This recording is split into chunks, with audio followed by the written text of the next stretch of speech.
Let's get this all set up.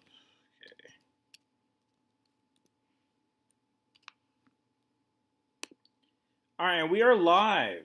Again, very sorry for starting later than normal. Unfortunately, I had to take care of some things, some work things. So now that I got done with that, able to really relax, you know, stream some football, Eagles versus Giants. It has been a lot. It's been crazier than I thought it was going to be. I'm not gonna lie. I didn't think that the Giants really had a lot of leg to stand on, especially after the Saints game. But they were able to move the ball against the Giants. I mean, back-to-back touchdowns. Um, Eagles finally able to score touchdowns, so now it's only 13-10 because of that missed extra point. So it's still a game, but it's a way more game than I thought it was going to be. Hello, there, Daniel. Sorry for, like I said, sorry for starting a little bit later. Had to handle some stuff for work. But it is 10-13. Giants are up with 1:49 left to go in the first. And kickoff's about to ensue, and is returned back to the 4, 10, 15, 20, and they're going to be a cutback. Ooh, you absolutely leveled up by 22-yard line. That was Oshesky.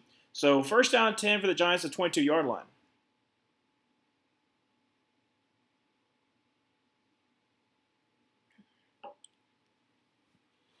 But so far, Jackson Dart has actually been playing pretty decently against this Eagles defense.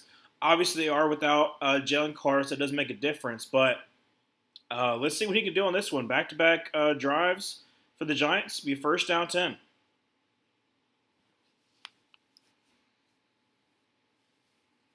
Going to be a dump off to Wan'Dale Robinson, who gets up about two. Oh, he gets back to the line of scrimmage. That'd be it. Be second down 10 for the Giants. 1:30 remaining in the first quarter. Second down 10, 13-10. Giants come in this game 1-4 after that loss to the Saints. Eagles 4-1 after that one loss to the Broncos last week. So who's going to continue the losing streak and who's going to be able to bounce back? So far, the Giants have looked pretty good, so let's see if this continues. From the 23-yard line, second down 10, going to be shotgun formation. Going to send Wan'Dale Robinson in motion over to the right. Jackson Dart drops back to pass, and is going to stay in the pocket. He's going to try to avoid the sack, and is going to get down about. I think he was down before the ball came out. But Jordan Davis is going to be credited with the sack for about a 1-yard loss. Third down 11, 50 seconds left to go in the first.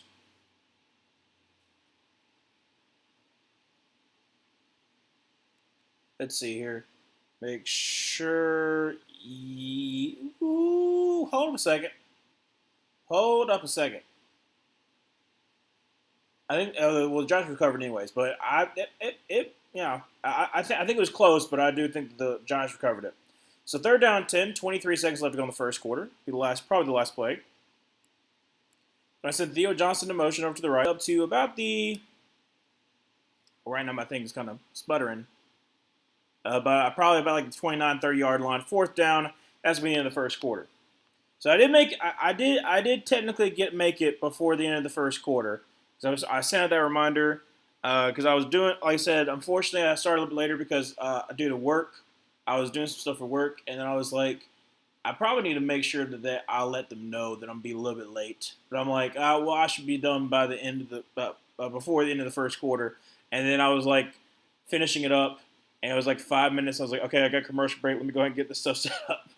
But yeah, so it's been a really interesting game so far. I mean, 13-10, Giants able to go back-to-back drives going down the field, scoring touchdown. Unfortunately, just had 3 and out. Let's see how the Eagles are able to bounce back because they were actually able to drive down the field and score there.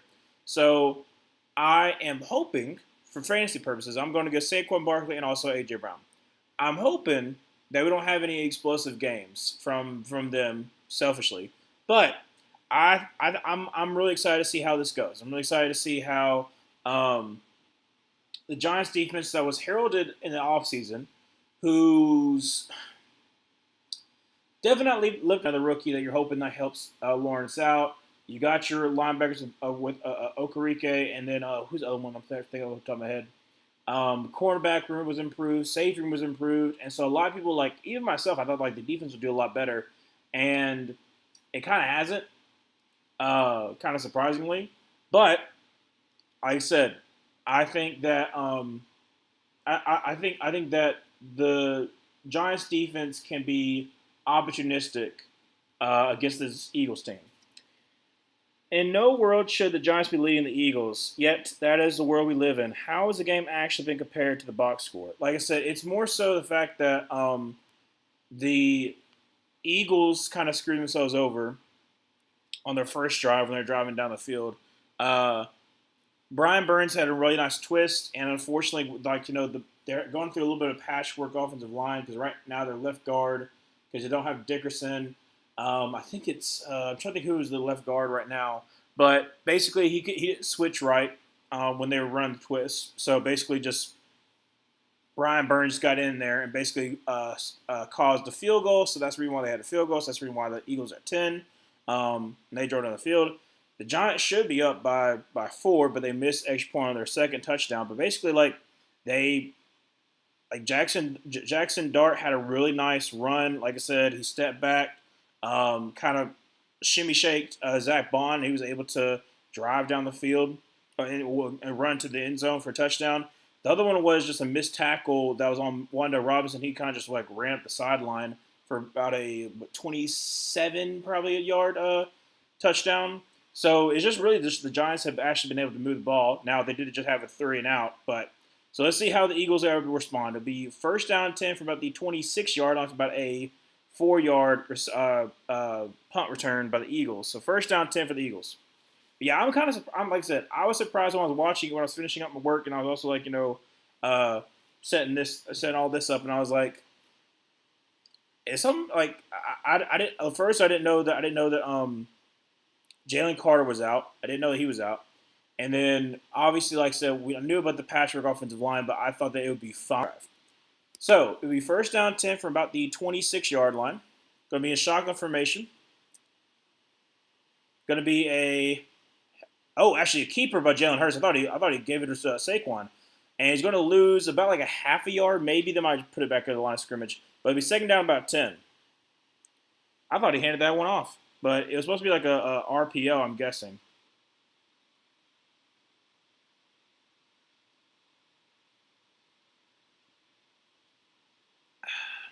That's good. All right, second down 10. So 13-10, 14-20 left to go in the second quarter. Going to be a shotgun formation with 2 tight ends to his right and Saquon to his left.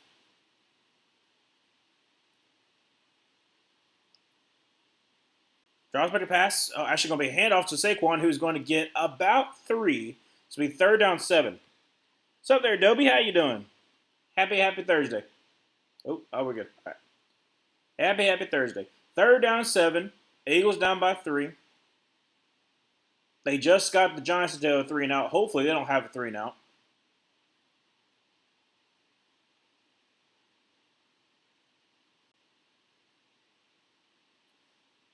Sorry.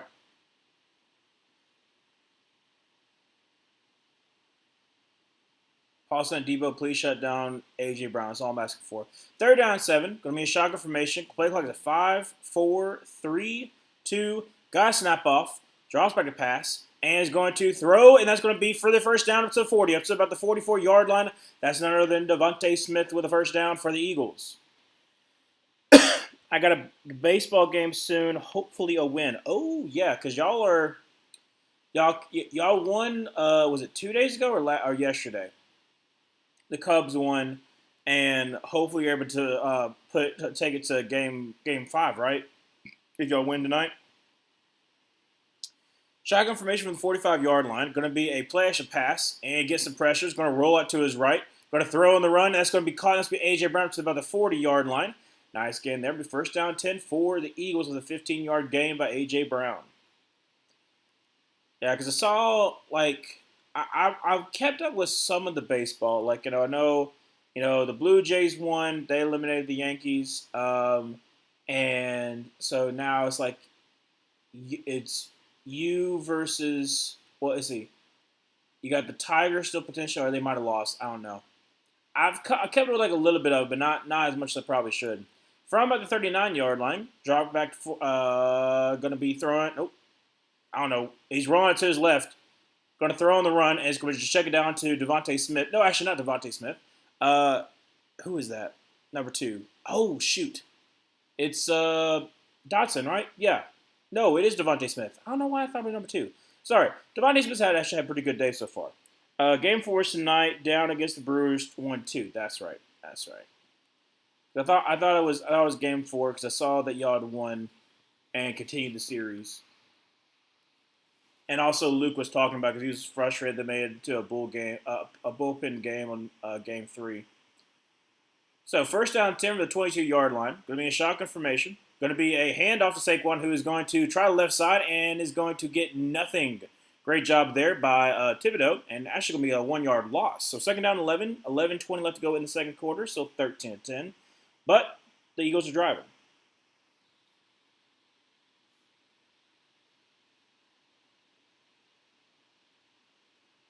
Yeah, good job by Thibodeaux. Make sure, he doesn't get outside.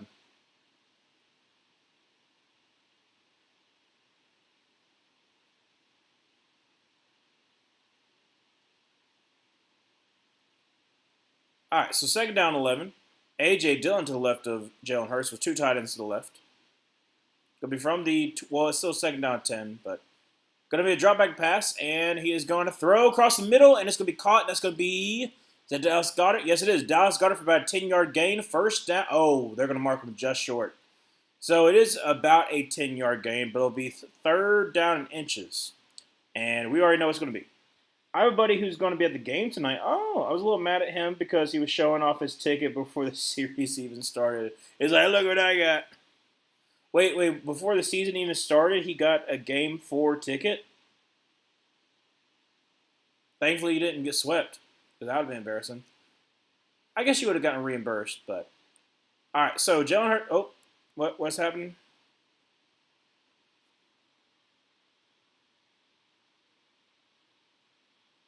Okay, so I guess they got like a call from upstairs saying that they got a first down. All right. So 10:06 left to go in the second quarter, and I mean, like I said, I thought they got the first down initially, and then but they marked him short. Yeah, he got the first down. Okay, that's what I say. He got the first down, but they marked him short, and they're like, wait, don't do a tush push. We'll give you the first down. So from the 12-yard line, empty set for Jalen Hurts right here.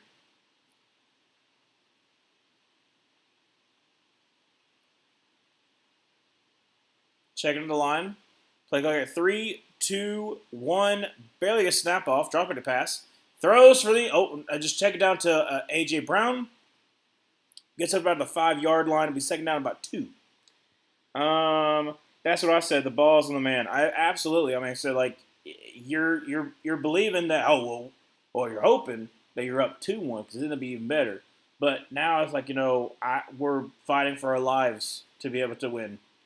So second down and about 1.5. Jalen Hurts going to be an empty set. Hopefully he'll just run in it for a score. Don't give it to A.J. Brown or Saquon. That's all I'm asking for.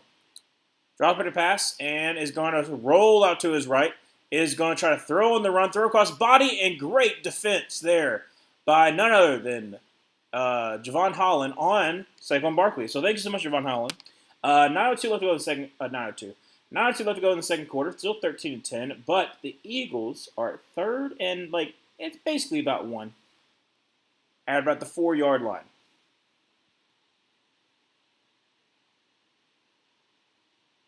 Yeah, really great play by Jevon Holland, former Miami Dolphin.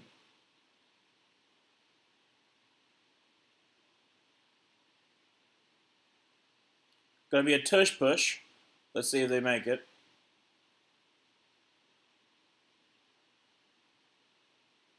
And I think he did, but it's pretty close. It's pretty stinking close. No, he's going to be short. He's going to be short. I think it's going to be 4th and inches.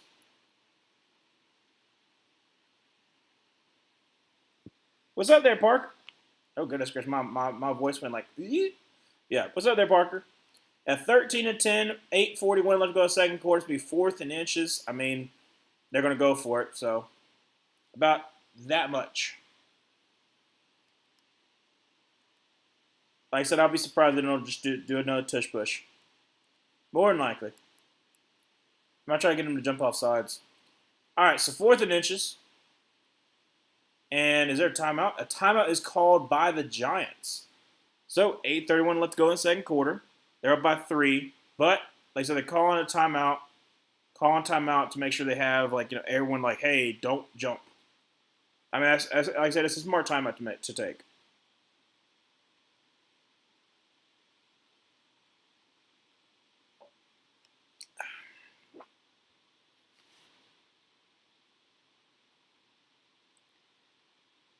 Do you like Kirk Ferentz, coach? I think he's fine for what Iowa needs. Like I said, he's never going to be a national champion, but he has given Iowa some really great years in the past, and I think the expectation is not as high as it would be at other places. But I do like him as a coach. Like he's just a solid coach. He's like a Bill Snyder kind of coach, someone who's coached for forever. No tush push, and I think he gets it. It's really close. And yeah, he got it. All right, so 1st and goal for the Eagles at about the 2-ish yard line. I swear Lane Johnson false start on back-to-back plays. For Lane Johnson, he's kind of doing the Jawan Taylor thing where it's technically not, even though it looks like it. It just depends on the technique. Okay, that against, oh my goodness. That's another one that should have, instead of Lane Johnson, that right there wasn't a false start by Lane Johnson. It was by the right guard. But, no, that's a false start. I don't know why that's not being called. So, another tush push. I'm fine with it. Just give Jalen Hurts a touchdown. Don't give it to Saquon. And it's going to be like I said, it's a bunch of bodies. Bodies. So it's like the half-yard line. Well, not even really half-yard line. It's like the 1-inch yard line. 2nd and goal. 7:25. Let's go to the second quarter. And this is the 4th straight tush push. 4th straight. Like I said, they really need to make sure they're paying attention to the false start. Because that one is a false start. The Lane Johnson one is more so technically part of the rule. So another tush push. And he is in for the score. And the Eagles have the lead. So, 16-13, 6:56 left to go in the second quarter. Extra point, make it a 4-point game. Would have been a 3-point game if if the Giants hadn't missed the extra point. But, it's okay. Do you like Joe Paterno, coach? So, I was really, really young, so I didn't really know that much about Joe Paterno. Obviously, when I did know about Joe Paterno was the scandal of all that happened at Penn State. But from what I know, obviously was at Penn State for a very long time. Won a lot of games, won national champions. One of the greatest coaches. But his legacy is always going to be marred by the fact of the scandal that happened. I'm not going to go into it as much, but I think as far as coaching ability, say he's a really good coach. But by the time that I'm a young kid. I'm not a young kid, but I'm young, and so when he retired, I was Bill O'Brien took over in 2011. So I was about 10 years old when Joe Paterno retired around that time. So I don't remember that many times of Penn State being amazing because I was really young and I paid more attention to Auburn or SEC football. So I probably be the best one to ask about Joe Paterno. The only thing I really know is that he won a lot of games. He was one of the most all-time winningest head coaches. And then, unfortunately, his scandal. I'm not one asking to ban the tush push, but I don't like it. Boring. Other teams don't even try to stop it, and Eagles fans think it was God's gift to earth. I can kind of see that where my problem with it is I don't hate the tush push. I think that obviously if there's a play that if you run really well, that you should be able to stop it. My problem is really I have 3 things. One, if it is a constant problem that you're seeing where offensive linemen are false starting, then as a ref you need to make sure that you are aware of that. And there's been several times that, yes, you could talk about, well, it's a split second. I'm sure. And so you can say that one split second. But other ones have been, relatively close where you've been able to see that, like, okay, if in real time, hopefully you're able to catch that. Two, if an offensive player is able to push, if they're able to push behind another player, then my thing would be, hey, you should allow the same exact thing for the defense in this instance. In this instance, if you want to be like, okay, well, normally, the defender can't push behind another player. That's fine. My thing is that in order to create a little bit more fair, and you can give the rule to the defense, is like in the instance of a tush push, you can be able to push, like a defender can be able to push another player. That's the other main thing. The third thing that I don't like is from the Eagles side. Why don't you try to do more things like different with it? Because like I said, it's been able to work. So when you've done the tush push and when you've done like the handoff to Saquon, or you've done like the pitch out to you've also done like the pitch out to Goddard. Like, I want to see more variation with it instead of just like the same exact play. So I don't see it as being boring. It's the same thing of like, I'm not saying the same thing with Madden, but like, if you're playing as somebody that has like this just broken play and you just can't do it, like, just figure out how to stop it. And when you figure out how to stop it, then they'll stop doing it. So I'm not saying like the same thing with, I'm not saying that real life and Madden the same exact way, but I'm saying that same exact mindset. I'm not going to be like, oh, well, this is unfair. It's a broken play. We can't do it. No, like, certain teams have been able to build up their roster to be able to handle it. Look at the Jacksonville Jaguars. Look at the Tampa Bay Buccaneers last year. Both of them, on several occasions, were able to stop the tush push. Now, was it always successful? No, but it was much less successful as it was against other teams. Part of that is the fact of Buccaneers have Vita Vea, and they also like invested more into like beefing up their defensive line. But some of it also has to do with like really good linebacker play, like I said, Lavonte David. So, like I said, I don't think we should ban it. I think there should be some stuff that's added. And I think, especially with the first two things I talked about, if we're able to do that, I feel pretty confident that like there'll be a lot less complaining. There'll still be some people who are complaining about it, but like I think there'll be a lot less. His legacy took a big hit because while he was not involved directly, like Paterno wasn't directly involved in the scandal, he was involved with trying to cover it up with the school to save his own hide and legacy. Yeah, I kind of agree with that one. Do I like Greg Schiano? I don't know much about Greg Schiano. If I remember correctly, am I talking about the right guy? I think that's what it is. First down to him at 33-yard line. It'll be handoff to Cam scattered off to the right side, and he gets up to about the 35-yard line. Keeps on churning up his legs. It'll be a nice 2-yard gain. Second down and 8. 6:40 left to go in the second quarter. Still 17-13. I think that's right, Greg Schiano, because I'm trying to picture his face. I think that's right. I don't really know that much about him, so I don't know. All I remember, I think, is that he is a Bill Belichick disciple, and that's all I really know. Going to be a handoff to Tyrone Tracy, who's going to get about a yard. It's going to be 3rd down and 7. Let me double check, make sure I'm talking about the right person. Greg Schiano. Because wasn't he like a Jets coach too? If I remember correctly. Talking about the same other version? Let me see. My computer's taking forever. 3rd down 6. 5:55 to go in the second quarter. Jackson Dart going to be in shotgun formation with Cam Scatterboot to his left. Trips to the right.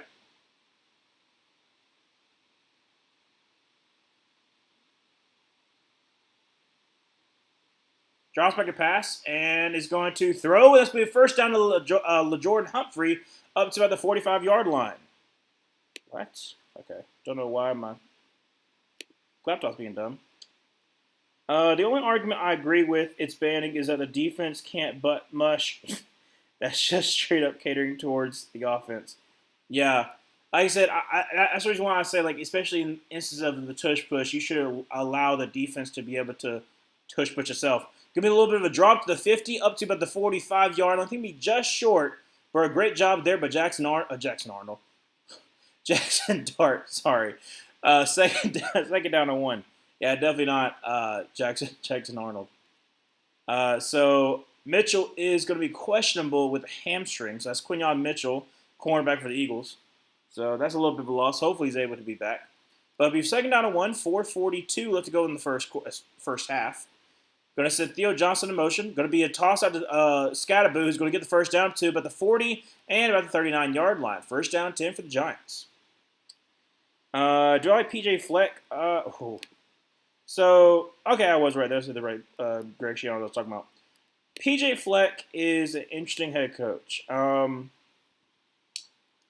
I think that he's done a solid job at Minnesota. If I'm PJ Fleck, Minnesota, I believe after this game, after this drive, going to be a throw out to Wanda Robinson, who's going to be corralled for a nice little tackle. That's going to be I think it's Makuba. Yeah, Makuba with the tackle. Only 1 yard gain, second down 9.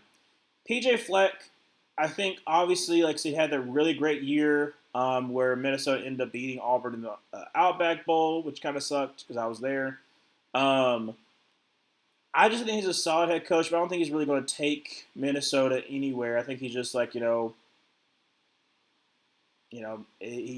like a very same exact thing that I kind of feel with like Kirk Ferentz. I think it's just like, depending on the expectation for what your football team is, do you expect to be like 7-5? That'd be a good year. Maybe about 6 yards there. I think it'd be third down 3, third down 4, 3:15 left to go in second quarter. Down by 4, but let's see if the Giants are able to convert it here. Because right now it'd be a long field goal. It'd be, I don't even know if they would attempt the field goal, honestly, because I don't think the field goal kicker can get that. But third down 4 from about the 33-yard line. Jackson Dart, in shotgun formation. I'm so used to just saying Jackson Arnold because of Auburn. Shotgun formation, bunch to the left. Drops back to pass. And it's going to quickly throw out to the right, and it's going to be, they are going to say, is it a first down? I don't know. Okay, now they're saying it's a first down. It took them way too long to decide. Like, he was like walking. I'm like, is it a first down or not? I don't know where you're going to mark it, but that's going to be Hyatt, who had a Dory Jackson on him. First down 10 for the Giants. Yes, first down. Jackson Arnold throws again to the right. That's going to be to Hyatt again. Basically the same exact play. Going to make gain about 6 yards there. Second down and 4. If I'm the Giants, I would just let the clock wind down. You have 2:10. Yeah, just let it go to 2-minute warning. So it'll be second down and 4, and it'll be the 2-minute warning, and when we come back. Is it okay? Do I like Mike Locksley? Mike Locksley, isn't he the Maryland head coach? Because isn't he the one that was Alabama's offensive coordinator after Brian Daboll? He brought to his brother to Maryland. I think that's right. Isn't that Mike Locksley? Maybe I'll check, make sure.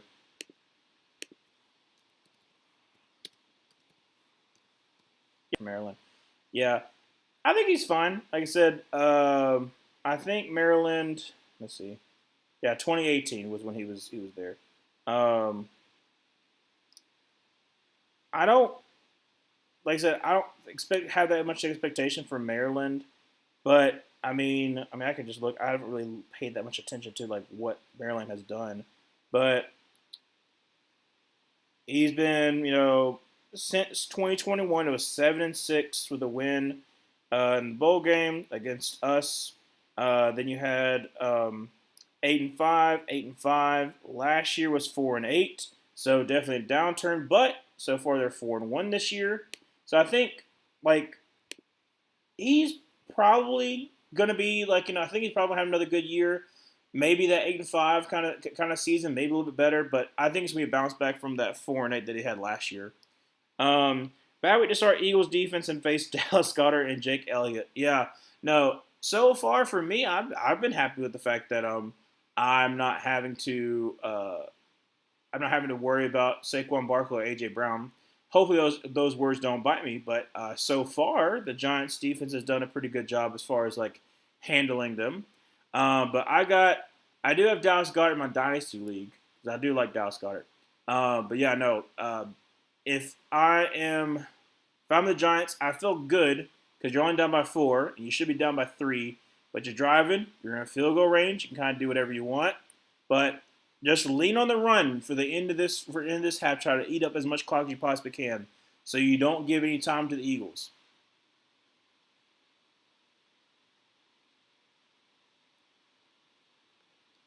That's good.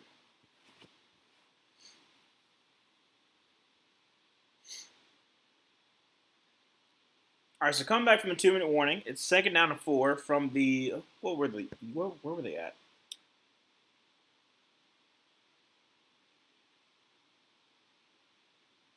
Why is Jordan Davis talking to him? All right, well, Jordan Davis just chatting it up with the offense, the Giants' offense, that is. So second down and 4 from about the 22. No, for the 22-yard line. Gonna be a shotgun formation, and it's in Wanda Robinson in motion. Gonna fake the throw to him. Gonna scramble, trying to avoid the sack. Rolls up to his left 20, and down to about the 15-yard line. Jackson Arnold. That's a first down for the saying Jackson Arnold. I'm so sorry. Jackson Dart. Ah, my goodness. I need to stop saying that.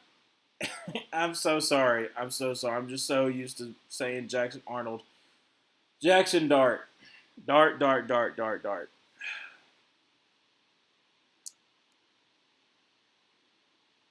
I like how a lot of Eagles fans are like, oh, it should be a flag. No, he was attacking the ball. So first down, 10 at the 15-yard line. Going to be once again shotgun formation. Running backs to his right and left. Going to be a handoff to Scadaboo, who's going to be up to about the 10-yard line and is going to push up to about the 9. So nice 6-yard gain there. Second down and 4. You know what's nice, though? I got the Jags defense off of waivers in 2 leagues. That was before they traded for Newsome, so extra nice. Very nice, especially last week. Got a 99-yard pick 6, so that was nice. Obviously, the Chiefs game was amazing, but them not having Trayvon Walker, I think that's what really definitely kind of like led to a lot of like them not getting the passers that I thought they were going to. But regardless, they still had they still gave a lot of yards, but they still got a pick 6, so at least they got that. Jackson Dart might save this coaching staff. Yeah, like after that win and where like Dabo just like yeah, he's just like loving on Jackson Dart. I think it's just because he's like I can actually be here. Yeah, like I said, I don't hate Jackson Dart. Like I said, so far he's playing pretty good. But I always try to give some time before I try to give a evaluation on a quarterback, especially because the more and more they play. Because like last week was pretty bad. Under center going to be handoff to Scadaboo, who's going to power forward, and he's going to get about 3. It's going to be a third and about a long 1. But I mean, like, you still see some of the problems that kind of plagued him. Last year when he was in Ole Miss, and so I'm eager to see if he's able to kind of overcome that as the season progresses. Some of it has to do with just like the turnovers, untimely turnovers that Jackson Arnold has, and also like the late game kind of heroics you're hoping that you can get doesn't really show up with Jackson Dart. So I'm hoping that we were able to see that in the NFL. If we're able to see that in the NFL, then I'll feel more comfortable with Jackson Dart. But right now, I still think it's a little bit too early to tell.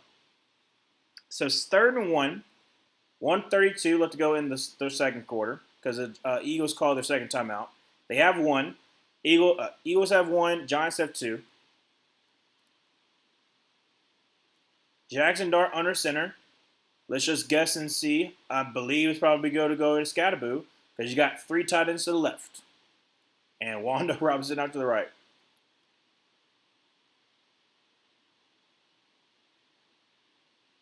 And Ashton Oates is going to be a QB keeper, and he's going to get the first down. Nice gain there, about 2 yards. Actually about 1 yard. It's going to be first and goal, 1:27 to go in the second quarter, and a timeout is called by the Eagles. Well, I don't think Daboll's a bad coach. I do think he's over his head. Probably better as an OC. I agree.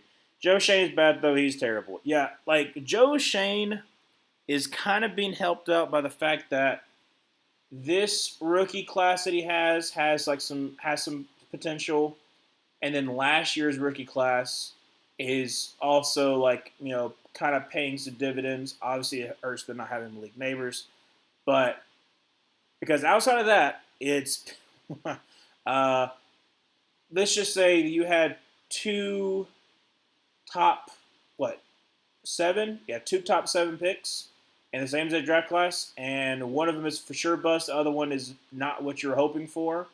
Your drafts have just not been good. You had some pretty bad free agency moves. You had some good ones, but for the most part, it's been pretty bad.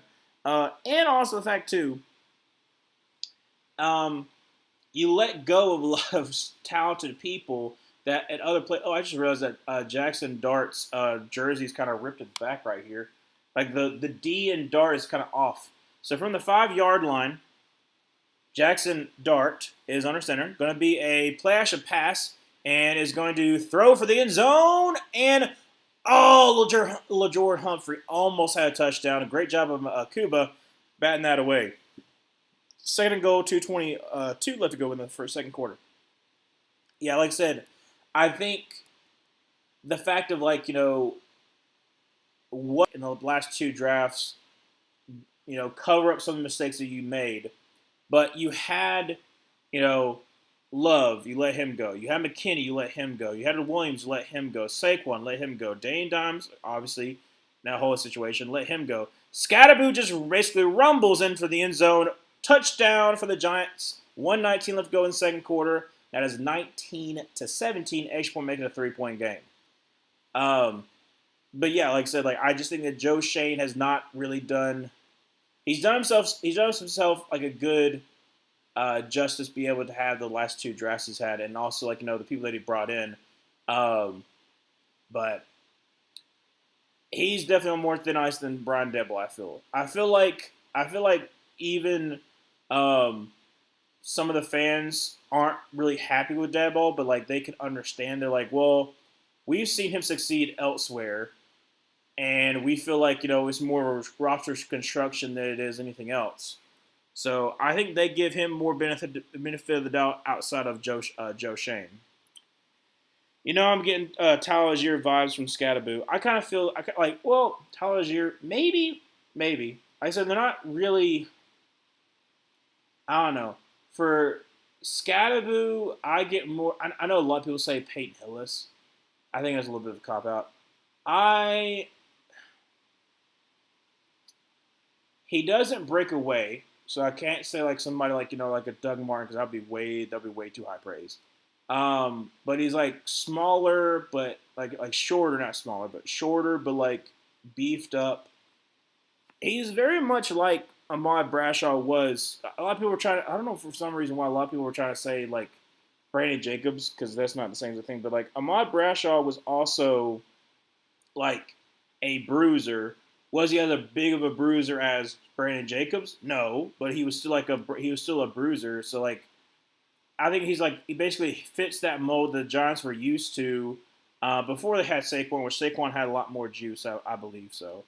But I might be misremembering, but I don't feel like Ahmad Bradshaw had absolute breakaway speed, but he did get those tough yards. Because the Giants have had some interesting running backs in the past. Like I said, before Saquon, there was David Wilson. Oh, man, David Wilson. If he hadn't gotten hurt, David Wilson could have been a really good one, too. But unfortunately, he had that career-ending injury. He had a really good rookie season. I'm trying to think of anybody. So I don't really like to do player comps because I'm usually not the best at them. But also, a lot of people aren't, and they just do the easiest one you could possibly do.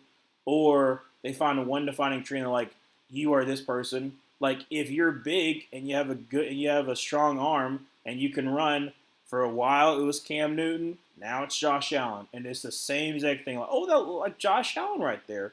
That looked a little Mahomey right there. And I think that's just a little bit of a cop out. But yeah. Razorback, ground and pound, stocky late round running back that was good out the gate. Okay, I can see from that perspective. Do I like Will Muschamp? I like Will Muschamp as a defensive coordinator, but not so much as a head coach. He was a good defensive coordinator for Auburn 1 year. That was 2015. Yeah. So Auburn defensive coordinator from 2013 2014 was Ellis Johnson. Will Muschamp came in. A fumble on the return, picked up to the 5, and he's going to get down to the 6. Buffoonery by the Eagles. So instead of possibly starting at like the 20-yard line, it's going to be first down and 10 from the 6. No timeouts. 1:12 let it go in second quarter. Down by 3. Absolutely buffoonery. Oh, and it's Tank Bigsby. No, Tank. I didn't know that was your number for the Eagles. Tank, no. My Auburn brethren. First down hurts. Drop it and continue to run. But, going to hurry up. About a minute. No timeouts. I'll talk about Will Muschamp in a second. I'm sure that Dobie could tell you about Will Muschamp. From the 25-yard line, drops back to pass. Jalen Hurts going to throw. It's going to be a check down to A.J. Brown, down to about the 33-yard line. Clock continues to run. 40, 39, 38, 37. Clock continues to run. Going to be in shotgun formation. Drop back to pass.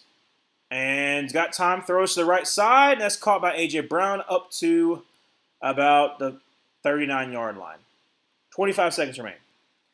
Will Muschamp is he is a good defense coordinator, just not a good head coach. He had decent seasons, but he just never could be that guy, unfortunately.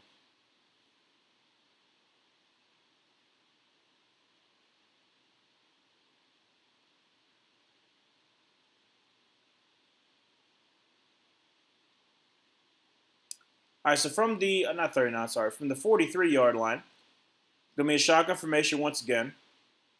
Drops back to pass, and Jalen Hurts once again throws like with Dallas Goedert, but unfortunately, a little bit too out wide for him.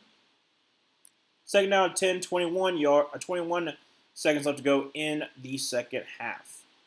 Dadgummit, A.J. Brown has 5 catches for 73 yards. I didn't realize it was that much. But Saquon only has 56 yards, so I'm okay with that.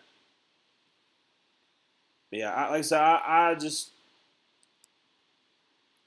he's a really great recruiter, and that's the reason why a lot of people wanted him, and it helped out Auburn. Like I said, we were able to get basically the defense that we had in 2017. A lot of those recruits were because of Will Muschamp. So second down 10, drop back to pass, and he's gonna have to roll it to his right. Gonna have to probably throw this one away, and he does. So third down 10, 15 seconds left to go in the second quarter. Do you like Mike Young coach basketball? Okay, so I'm not gonna be able to tell you about basketball, unfortunately. As bad as I am as far as knowing that much about baseball, I don't know that much about basketball. I know about Auburn basketball because I've been to a couple of games when I was a student, and that was awesome. But I don't know basketball, unfortunately. My forte is mainly football, and only some of other sports. Enough to make conversation. That's pretty much it. So, shotgun formation. Once again, going to be trips to the left from the 43, and a timeout is called by the Giants. So they have one more timeout remaining. 15 seconds left to go in the second quarter. Please, dear Lord, give some passes to Devontae Smith. 12 points would be very appreciated. He did get some earlier. He got some short ones. Was able to kind of gain a couple yards. I expect them to hopefully go back to that because it was working.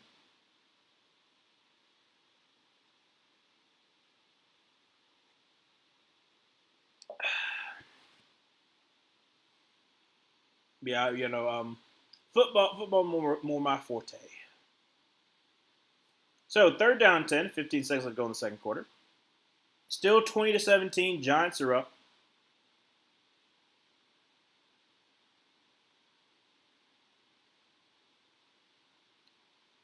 So your shotgun formation with, I think that's Will Shipley too, is right. Drops back to pass and is going to step up in the pocket. Is going to scramble. Going to go up to the 50, and he's going to slide, and that's going to be the end of it, unless they make it quick. 6, 5, 4, 3, 2, 1. Nah, that's it. All right, so going to the second half, 20-17. Definitely not the way that I thought this game was going to go. Giants, you're feeling good. You're feeling really good. My forte is Matt. I was thinking Matt Forte, but I was also thinking uh Will Forte. That was what I was thinking, Dobie. I was gonna make a Will Forte joke, but I was like, nah, I'm not gonna do it. Yeah, Will Forte. Oh yeah. But yeah, Dobie, you could talk about old Will Muschamp, couldn't you? Could yeah, old Will Muschamp for the Gators. I will say this about Will Muschamp. He had the unfortunate job of taking over after Urban Meyer, which is always hard to try to take over for a multi-winning national title with like head coach. Like that's kind of a hard thing. That's kind of a hard thing to overtake. Yeah, McGruber. That's kind of a hard thing to overtake. Also, cameo in Parks and Rec for the what was his name in Parks and Rec? I remember he was the Twilight guy. That's the only thing I remember. Also, for he was also the dad that wanted to put Twilight in the his time capsule. That's another thing too. Like I didn't really watch that much SNL, and like I like dabble in watching it every now and then. But like you notice, especially like the early 2000s ones, like people who make cameos and you're like who work together, and you're like, I see, I get that y'all basically are all friends. You could just like this person can be in this movie because they're basically work off of each other. Please, Dodgers knock out the Phillies. Phillies losing is fun. Let's see, are they playing right now? Let's see. What is MLB up to? Oh, it is tied up 1-1 on the 11th. Let's freaking go. Hey, Dobie, the Cubs are up, baby. 3-0. I was top of second, but still 3-0. Hopefully, you're kind of hoping that you win. But hey, you could possibly force game 5. But yeah, now if the Phillies get knocked out and then the Phillies lose to what not Phillies, and then the Eagles lose to the Giants, now that would be funny. That would be funny to see how the Eagles fans would react. But see here. His name is Kike. His name is Kike Hernandez. Mr. October is in the plate with the winning runner at third. Ian Happ run homer. Let's freaking go. Like I said, I don't know that much about baseball, so seeing someone's first name be Kike is interesting.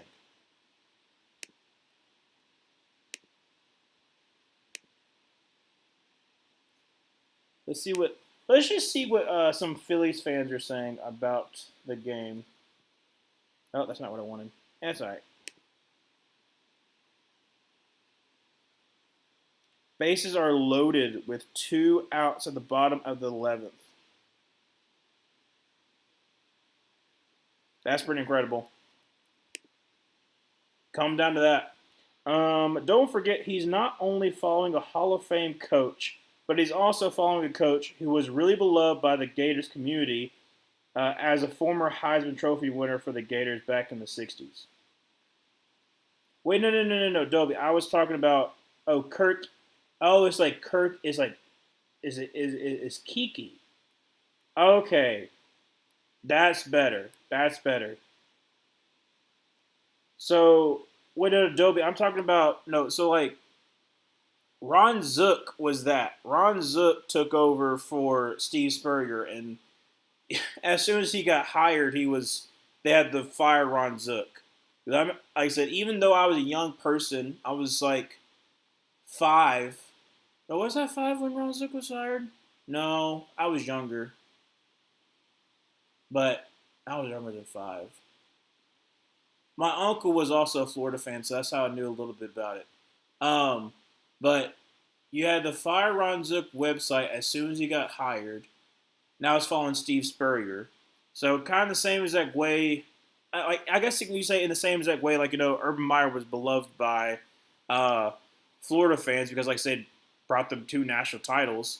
But unfortunately, Will Muschamp couldn't hit those highs because you had, was it 2013 was when, I'm trying to think if it was 2013 or if it was 2012.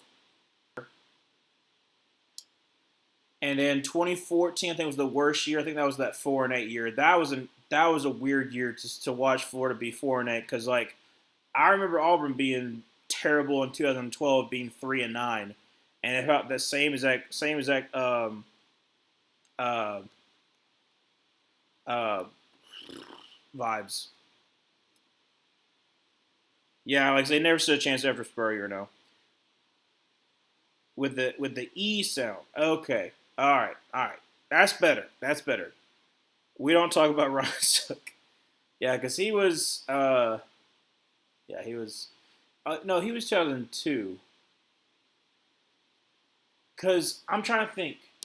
Because Steve Spurrier left for the NFL, and then Urban Meyer took over in '05, right?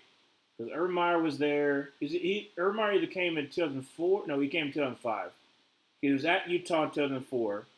Because 2004 is the weird year where if there was a playoff, it would have been fascinating because you had Auburn who was undefeated. I believe Utah was also undefeated, and that was where Urban Meyer was at. Unfortunately, the 2004 championship game was Oklahoma versus USC.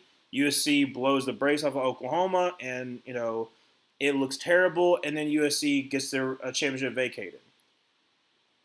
Bases thrown poorly, missed home plate, winning score gets home. Dodgers win, Phillies lose. Amazing, Emmanuel. Love it. Love to see it. Love to see it. So Phillies lose. Dodgers go to the NLCS. They face off either the Cubs or the Brewers, and the Cubs are up over them. But I mean, the Brewers are up 2-1, but in Game 4 they're up. Cry Eagles cry on the road to Missouri. Very nice there, Emmanuel. But yeah, no. I think Spurrier was. I would double check and make sure, but I think let's see. Ron Zook. What even is Ron Zook doing nowadays?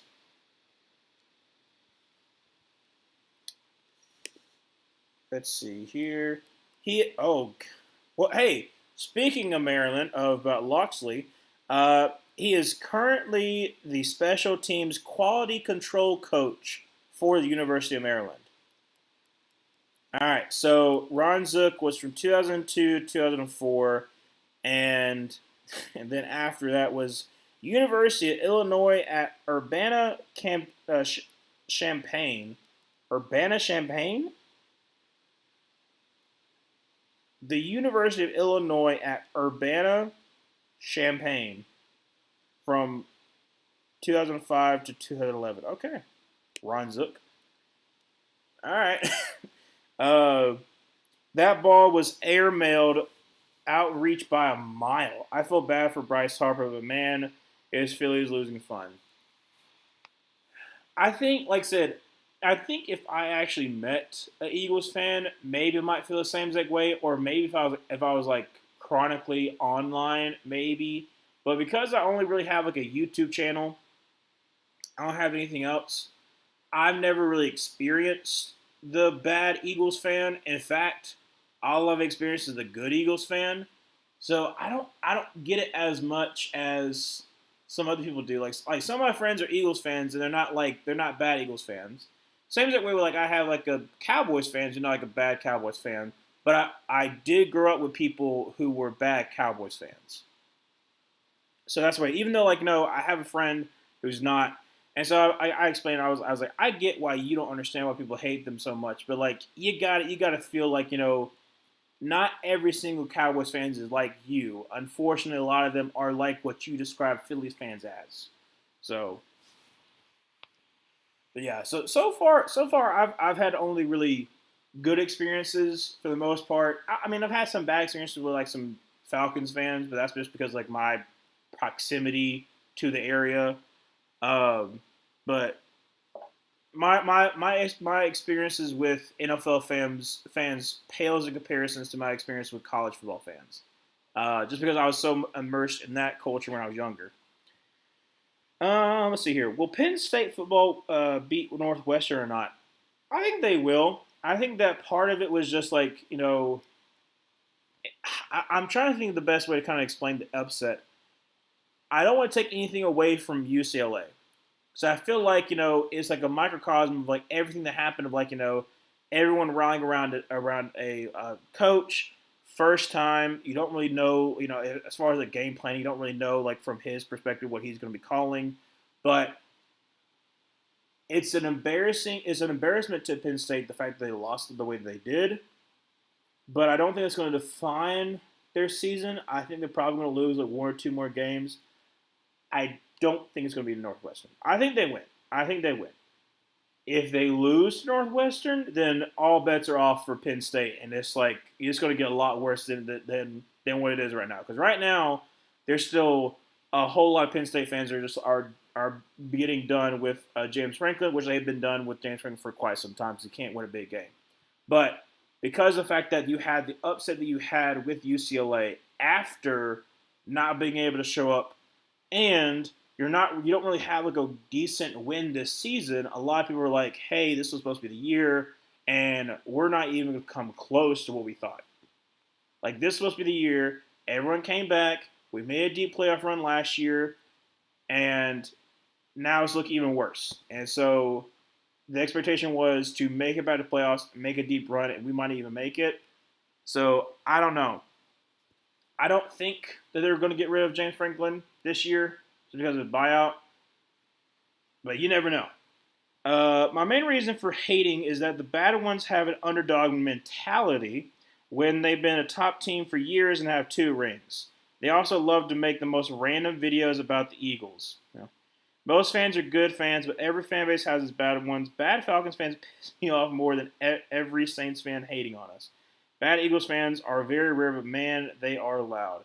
Yeah, I think that's part of it. It's just like because like you have the loud minority that makes people like have that bad experience with a fan base, and they're just like, this is all of them. Like no, like for instance, what I say about Auburn fans, there are absolutely some toxic Auburn fans, and I know that unfortunately we have like a lot of people want to have this mentality of Auburn's like, oh, we're just the loveliest village on the plains. And I hope a lot of people see that with Auburn, but I also feel like a lot of people see the almost entitled that we do not deserve at all. But a lot of people are entitled like we should be competing for national championships every single year, even though we've not even been nowhere close to that in the last couple of years. Obviously, this year should have been a lot better than what it is right now. There's still plenty of time to make it be so, where it's like hopefully have a decent season, but I think that sometimes we can come off as entitled, even though we haven't really done much. We're like a top 20 program historically, but as of late, we have not been doing anything. Will Illinois football beat Ohio State or not? I don't think so. I think Ohio State is a machine. They are a very, very senior laden team, obviously outside the quarterback, but like a lot of the team basically has been sticking together even after they had the championship run. You had a lot of them come back, or a lot of people who came up and they've been performing really well.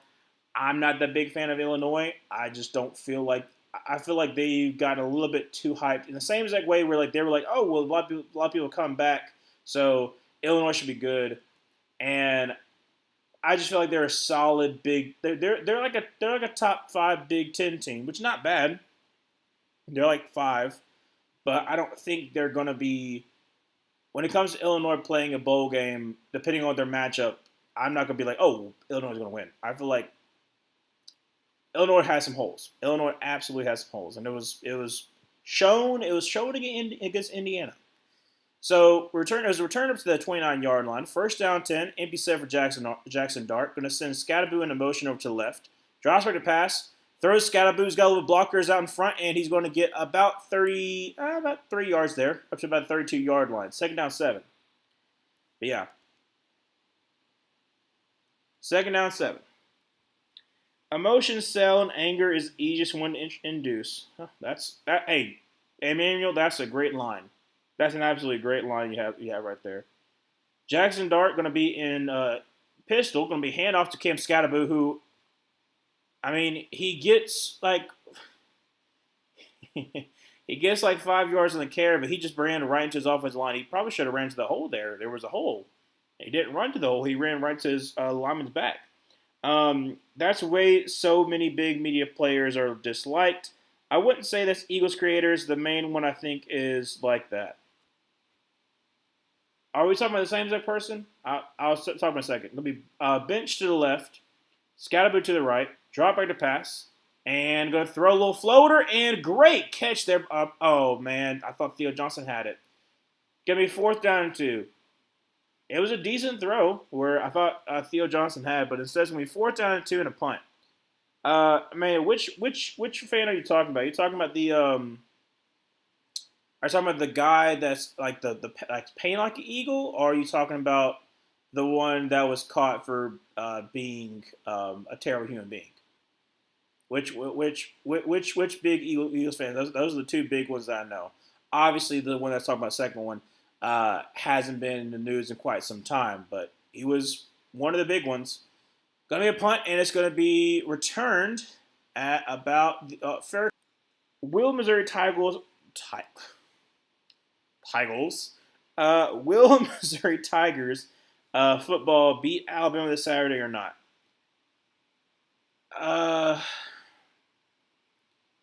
Obviously, any given Saturday, and it's a home game for Missouri. Oh, there's actually going to be a personal foul on the Eagles to back them up a little bit more. Necessary roughness. So it's going to be at the 6-yard line, I believe. I think it's 1st down 10 for the 6. Going to commercial break. But yeah,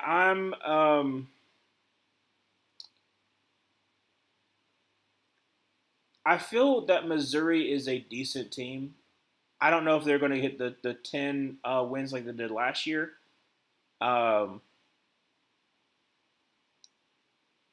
Like I said, I really don't want to count Missouri. I feel like they're a really great run game. I love Hardy. Like I said, Hardy's going to be great. I feel like he's going to be great in the NFL too. He's got great contact balance, great power, has some breakaway speed as well. I'm talking about the Missouri running back, but Bama since week 1 has been on a little bit of a tear. They've actually played better teams, and Missouri really hasn't been. They haven't really been tested yet, and so I'm interested to see how Missouri does, because South Carolina really isn't what I was hoping they would be this year, and so I don't really feel like it's that big of a challenge for Missouri. It was a fascinating game to watch, obviously, but I think Missouri goes 9-3. I do, but I think this is one of the losses. So I think Alabama wins. I think it'll be a good game. It'll be interesting to see how Missouri's offense is able to challenge Alabama's defense, but I just don't. I've had more trust in Alabama than I do in Missouri. That's basically what it boils down to. I have more faith in Alabama. Mr. Just, I'm getting a cupcake. Okay, that's what I thought you were talking about. I was making sure because I know that there's him, and there's also the one that is always whenever there's Eagles game, he's always like the one that's like pumping up the crowd.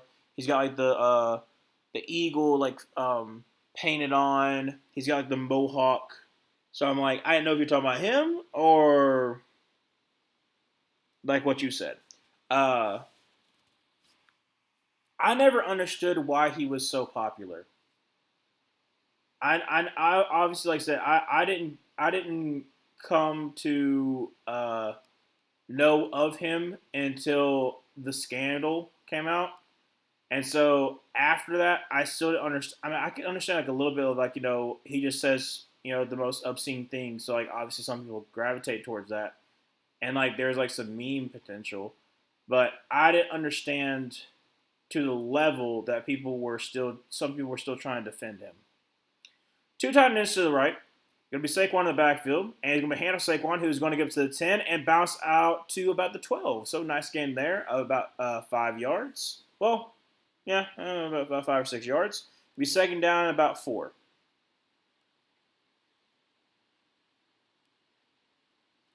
Giants defense has done a really good job as far as limiting Saquon. Please keep it as such. 13-13 left to go in the 3rd quarter. Still 20-17. 2nd down to 4. Going to be in shotgun formation with 2 tight ends to the right. Saquon to his right. I said Devontae Smith in motion. Going to be a handoff to, oh, he's going to lose about 2 yards there. Great job there by the Giants. And I think that's Thibodeaux. Is it? I keep on saying Thibodeaux. It's Thibodeaux, but I keep on saying Thibodeaux. I don't know why I keep on saying Thibodeaux. But Thibodeaux. Ooh, was that Tyler Steen that tried to get that block? Yes, it was. Tyler Steen. But buddy. You can't be just, I'm just going to hit you and then roll over. No, you got to actually come with your hands. 3rd and 6.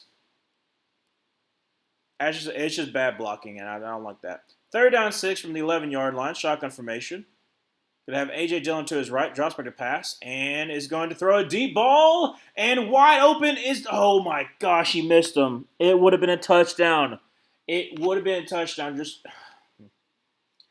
Well, I'm sorry, Emmanuel. It could have been good for... It could have been good for Devontae Smith. Would have been a touchdown. But unfortunately, he led him way too far.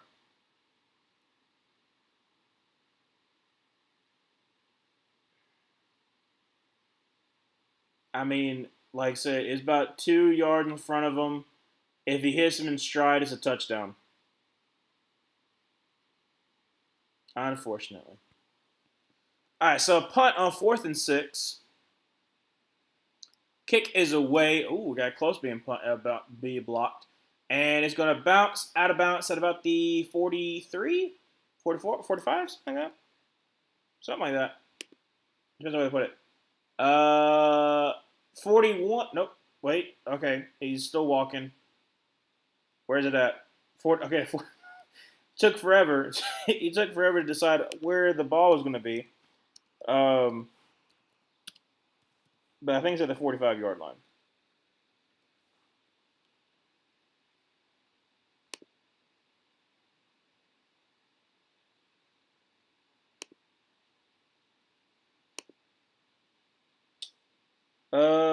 Oh, there's 2 messages. I was like, wait, I'll just say after this play. From the 44-yard line, shotgun formation.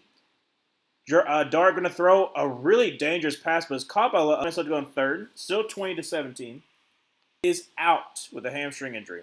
From the 50-yard line, 2nd down 4. Going to send Wan'Dale Robinson in motion. Going to be a handoff to Tyron Tracy, who is going to get close to the 1st down mark, but I think it's going to be 3rd down in inches. It's going to be kind of short. So 11:35 to go in the 3rd quarter. Should I drop Eagles defense for Texans defense? They're really not playing up to their draft pick. I feel like the Texans, you're going to get a lot more sacks, so I would probably go Texans more so.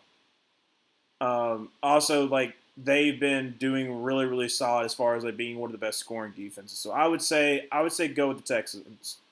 And then I'll talk about Charles Huff in a second there, Parker. Jackson Dart under center. Got 3 tight ends to the left. Scatterboo in the backfield. Going to be Hannah Scatterboo who's going to get the first. There is a flag. 10:54 left to go in the 3rd. And Giants are saying it's on the Eagles. I think there might be a face mask. They sure are taking a long time, though.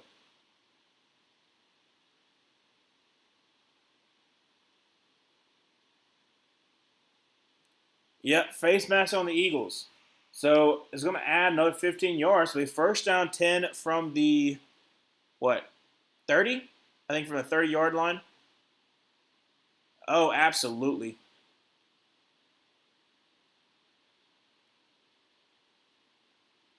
That's on Byron Young, I believe. Former Alabama Byron Young. So 1st down 10 for the Giants, up by 3. 10:40 left to go in the 3rd quarter. Jackson Dart going to be in shotgun formation with Tyron Tracy to his left. Drops back to pass and is going to step up in the pocket. Throws for the end zone and some incomplete. However, there was a penalty. Don't know if it was pass interference, but it might be pass interference on the defense. Let's see here. 10:28 left to go in the 3rd quarter. 20-17.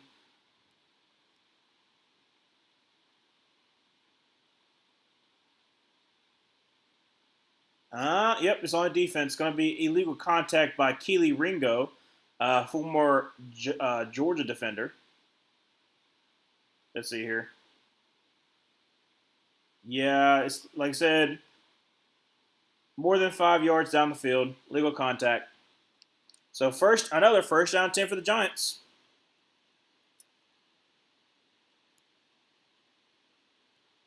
Hasn't really been a lot of penalties so far in this game, but back-to-back penalties really hurting the Eagles right here. So from the 24-yard line, going to be a handoff, and that's going to be actually a keeper by Jackson Dart, who's going to get up to the 20, up to about the 17-yard line. Nice scan there, about 7 yards. Second down, 3. So Parker, Charles Huff. I've only watched one game of Charles Huff, and that was the Southern Miss versus Mississippi State game, because I was at the beach and it had the game on because for some reason the other games are not working.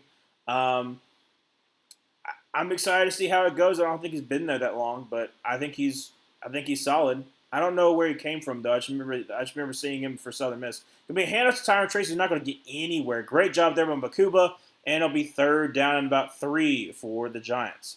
9:42 left to go in the third quarter. Up by 3. It's not going to be terribly to settle for a field goal, but obviously you want a little bit more. Yeah, I think he's fine. I think Charles Huff is fine. No, Tad Gummit. Schmitz is down. John Michael Schmitz, who is the Jets center or left guard. I believe center. He is down on the knee, and we're going to TV timeout. That's not good. He's entering his 3rd year. Has Mitch been there for 3 or 4 years? I can't remember how long he's been at the Giants, but hopefully he's okay. Because like I said, that's huge for the Giants here. He was coaching Marshall. Oh, the Thundering Herd. We are Marshall.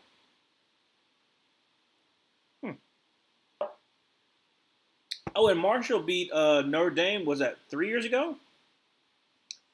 Was that 3 or 4 years ago when Marshall beat Notre Dame? It was when people were calling to question Marcus Freeman because he was like new. I think it was 3 years ago. Because Marcus Freeman hasn't been the head coach for that long. Because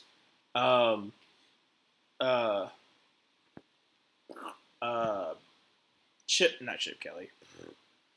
Not Chip Kelly. Why am I losing his name right now? Forever was the head coach for Notre Dame, LSU head coach. How in the world am I missing a name? Every now and then I do this, and I hate that I do this. Like, I forget a name, and I know that I know the name because I'm seeing the face. Brian Kelly. I'm so sorry. Brian Kelly, because he was a long-time head coach for Notre Dame. And then when he left for LSU because LSU dropped the bag on him, Marcus Freeman took over because he was the defensive coordinator. And so was that 2021? I think that was 2021. Because Ed Orgeron was still there. No, wait, Ed Orgeron. I'm trying to remember if last year for Ed Orgeron was 2020 or was it 2021. But around that time, so it probably was about 3 years ago. Yeah, Brian Kelly. Like I said, all right, so Schmitz is good. I think he just broke his nose. He's got a towel on his nose. He's bleeding. So that's not good. Oh, shoot. He got like an elbow to the face. So third down and 3 from the 17-yard line. Shotgun formation, trips to the left. Scatabo to his right.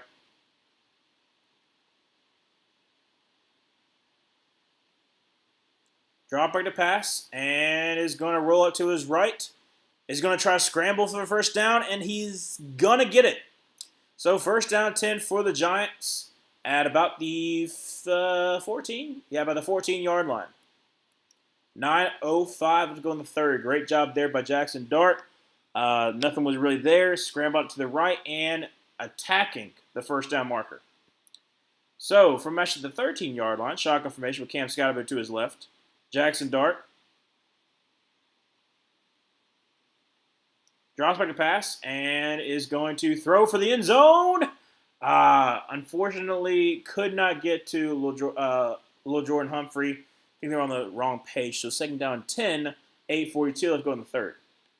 Um, do I like Mark Stoops? No, not really. Like I said, he had some really good years for Kentucky. I mean, like having the first um, couple of 10-win seasons they've had in their history, and they've been rising up the ranks every now and then, but they kind of fall flat.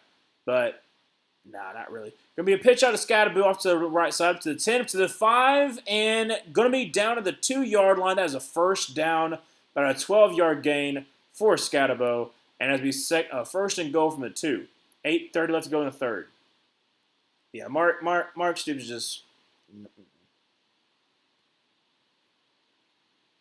you can ask Kentucky fans. I think they're done with them, but they can't be done with them. Unfortunately, that's the crazy part. They can't be done with them unless they want to cough up a lot of money. So they just paid them. So 8:05 to go in the third quarter. First and goal from the 2. Gonna be heavy set under center. Gonna be Hannah Scatterbo, who is going to fight for extra yards, and he's going to get in for the touchdown. No way. They marked him short?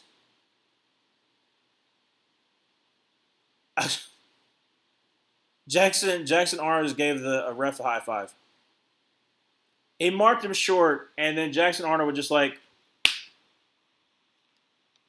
I guess they gave him forward progress, but I feel like he got in. Let's see here. Yeah, he's in. Did they blow the whistle too early? Like he was in. The only way that they can say he didn't score touchdowns is because now that for sure is a touchdown. That for sure is a touchdown. The second touchdown for Cam Scatterbo. I'm calling right now. Like I said, that's even if you had been like, oh well, we called for progress. That was only the second time, so that's gonna be a score. There we go. So score for the Giants, 26-17, 7:27. Oh, sorry, 7:56 to go in the third quarter. Brian Kelly, famously a good person, right? Totally didn't do anything unforgivably bad, right? Right? Yeah, he definitely, didn't kill a kid. We will never forget. Kick is up, kick is good. Definitely is not a little bit of a snake. Definitely didn't try to make himself look good in that any given Saturday Netflix documentary. Yeah, I still remember. I still remember his introductory to LSU football was like my family. Like he tried his best to do a southern accent. I even tried to do a Cajun accent. Tried to do his best southern accent, and went full. I'm not trying to be political, but like Hillary Clinton did not hit it, made it look a lot worse, and was not a good PR stunt for him. Like, don't don't try to fake your way to try to get to the hearts of the people that you're trying to want them to support you, because ultimately they're going to hate you for it. Like no one's going to be like coming down to the South if you're not from the South, and you be like, oh, I just love the magnolias around this time of year. Like, don't be trying to do that. Don't be trying to do that because most of the time you can't do a southern accent. But also another time too is it just comes off as disingenuous. So just don't do that. Do I like Jeff Lebby? Um, kind of, because he's been, like I said, how long has he been there? Jeff Lebby has, yeah, like I said, this is his second year because he was at Oklahoma for how long was Jeff Lebby at Oklahoma? So it's 2021. Okay, so he's been there since 2021. So obviously, like I said, he had to get his guys in there, which he has. Because like last year was 2-10. I think it was 2-10. I thought they would step forward. I didn't think they were going to be as good as they have been. I think I predicted like 4-8, and I was like, well, they'll improve, but like they still have a little bit of a long way to go. But they have surprised me, and I think Mississippi State could possibly go bowling. I think they have a shot of potentially getting 6 wins. Like it's still been a kind of hard hard trek through, but I think I like Jeff Lebby as far as like being a motivator because you can definitely tell the difference in this team of like basically you know people who want to be there, people who like transfer in. I think the other thing too that's helpful for him is that he can get a lot of the guys that just don't want to go to Ole Miss. And I'll explain that in a second. Gonna be a handoff, return up to about the 30-yard line. Not handoff, but return up to about 30-yard line. First down, 10 or 30. There is a stigmatism in, well, really in the South, but especially in Mississippi, that a lot of players do not want to play for Ole Miss because of the history. Because of the history at Ole Miss, there are a lot of players that are like, I will not go to Mississippi. And so if you're able to play into that at Mississippi State as far as being like, more of like the little brother syndrome of being like, we need to prove ourselves. They have a great engineering program, absolutely amazing engineering program. And like I said, one of the cheaper ones too if you want to go to Mississippi State for engineering at a high level. Going to be a scramble throw out to none other than Dallas Goedert for about a 15-yard gain. First down 10 for the Eagles. But yeah, there's definitely a stigmatism for Ole Miss that I don't think they're ever going to shake. So first down, 10-7, 30 left to go in the third quarter. 27-17. Definitely not how it's going to go, but I'm okay with it. From the 44-yard line, Eagles going to be in shotgun formation, 2 tight ends to the right. Going to be Saquon to the left. Saquon to the left.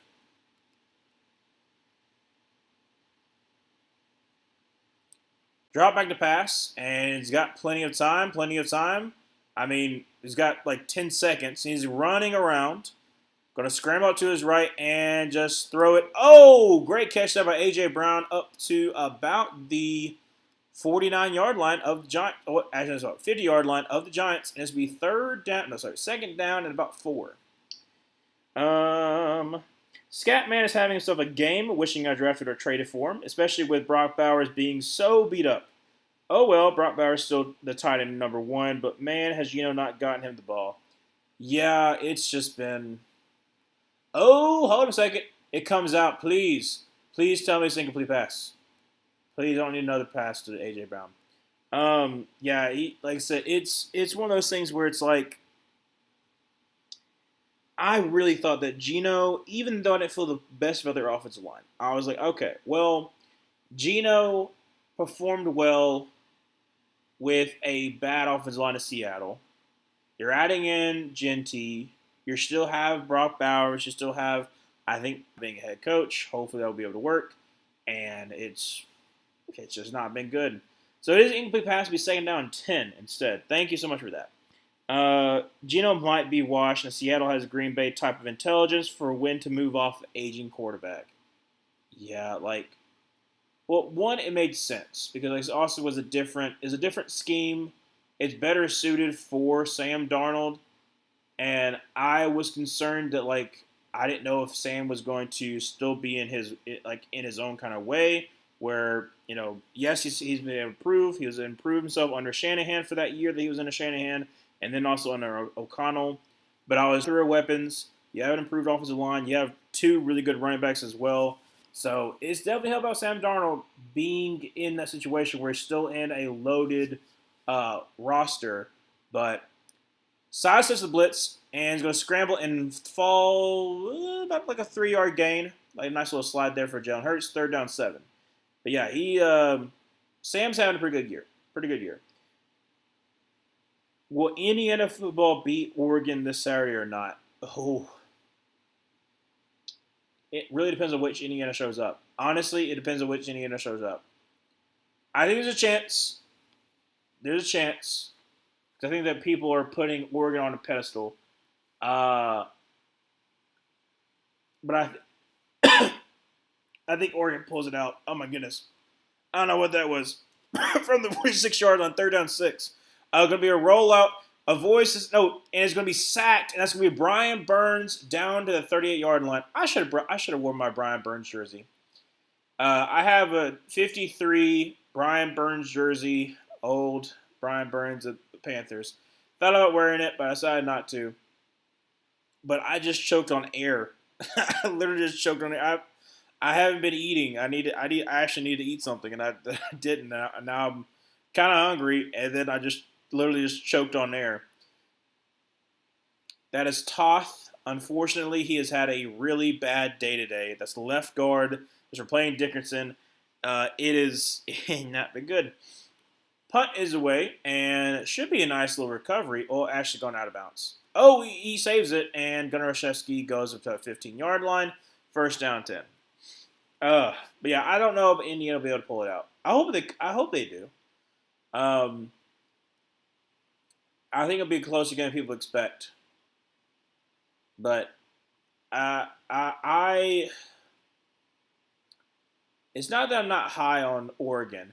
I just feel that a lot of people are looking at the Penn State game for validation that Oregon's will be good this year. I think they are. But I don't think we can only look at the Penn State game and be like, well, that means that Oregon is legit. Because obviously we kind of saw how Penn State was against UCLA. And Penn State hasn't had a signature win. So, but it should be a fun one. Like I said, this weekend for football, especially college football, will be interesting. I'm streaming the Auburn Georgia game. Unfortunately, be on streaming, so it'll be a little bit behind. But I'm intrigued by the game because it is at halftime we're retiring Cam Newton's jersey. Obviously, love that for him. Love that for Auburn family being able to celebrate him as well at halftime, and in a super duper important game for us against Georgia. Because in the last 15 years, and I've said this many times before, last 15 years, Georgia has won 13 of 15. It is supposed to be a rivalry and is right up there with basically how it was for Tennessee under Nick Saban. It is right up there as far as like being completely dominated, and it sucks as an Auburn fan. I'm an Auburn fan that's close to Atlanta, close enough to go to games, and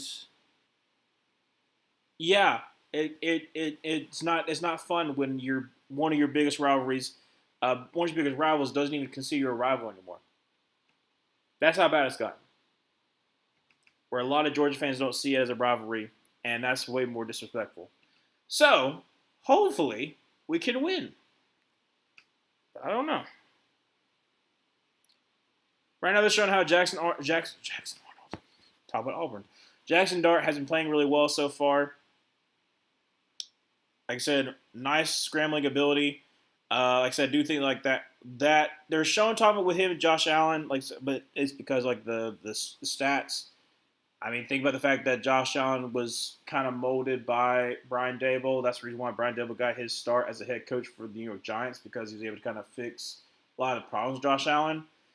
I don't think it's going to be the same as anything with Jackson Dart, but it is something to keep an eye on. So nice throw there for about 6 yards to Hyatt. That's going to be second down and about 4 for the Giants. 5:17 left to go in the third. Will Tennessee Vols football beat Arkansas? Yes, but it is going to be a shootout. I will say that. I think it's going to be a shootout. Oh, I haven't even talked about Bobby Petrino, have I? No, I haven't talked about that yet. I might talk about that in a second. Second down and 4 from the 16-yard line. Jackson Arnold, shotgun formation, drop rate of pass, and he's going to roll it to his left. He's got time, and he's going to sidestep, and he's going to get about 2 yards there. So third down and 2 for the Giants. So not really that much going there, but it is 4:35 to go in the third quarter. Up by 10 is the Giants.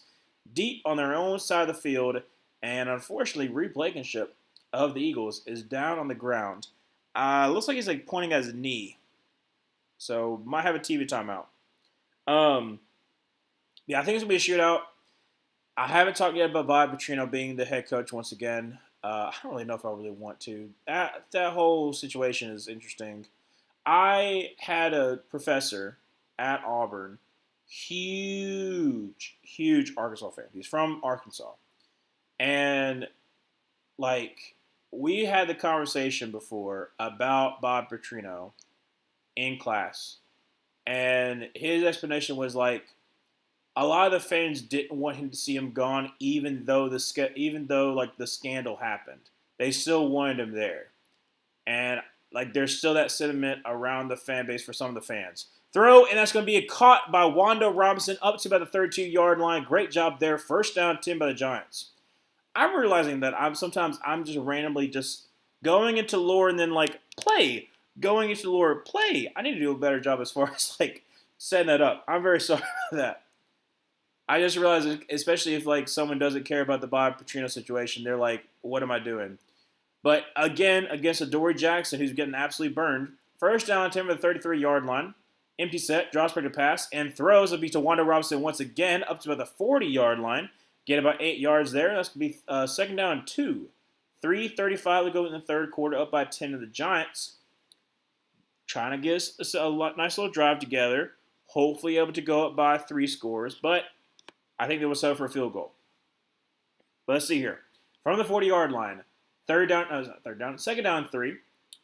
Shotgun, empty set, and Arnold Dart throws an absolute overthrow to LaJordan Humphrey.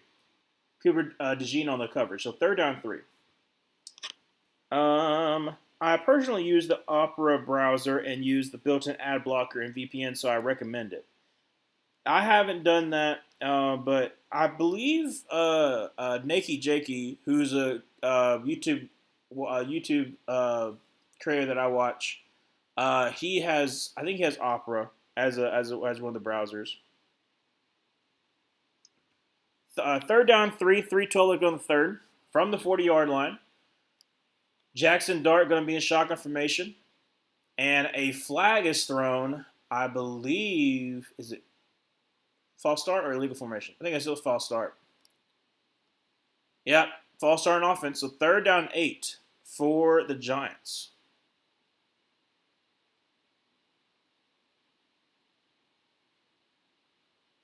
Reed Blankenship is back out there. Good. 3:12 to go in the third. It was the it was a replacement for Schmitz. They can call for the false start. From the 35-yard line, third down and 8, shotgun formation. Tyrone Tracy to his, is it Tyrone Tracy or is that, no, yeah, it is Tyrone Tracy. Drops back to pass. He's going to try to throw in this. Theo Johnson up to the 50, up to the 45, and down about the 43-yard line, and that's a first down once again by the Giants. A great throw by Jackson Dart as a first down. It says sent Tracy into motion, and Makuba bit on the inside, allowed Johnson to get to his outside shoulder, and it says it's a good throw by Dart, kind of leading him there while the pressure's coming down on him. So first down 10 from the 43, 2:40 left to go in the third, empty set for him.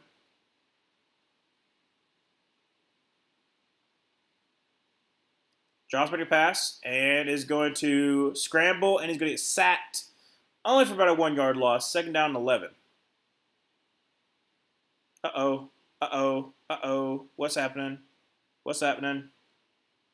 Jackson Dart is down on the ground. That's not good. Oh,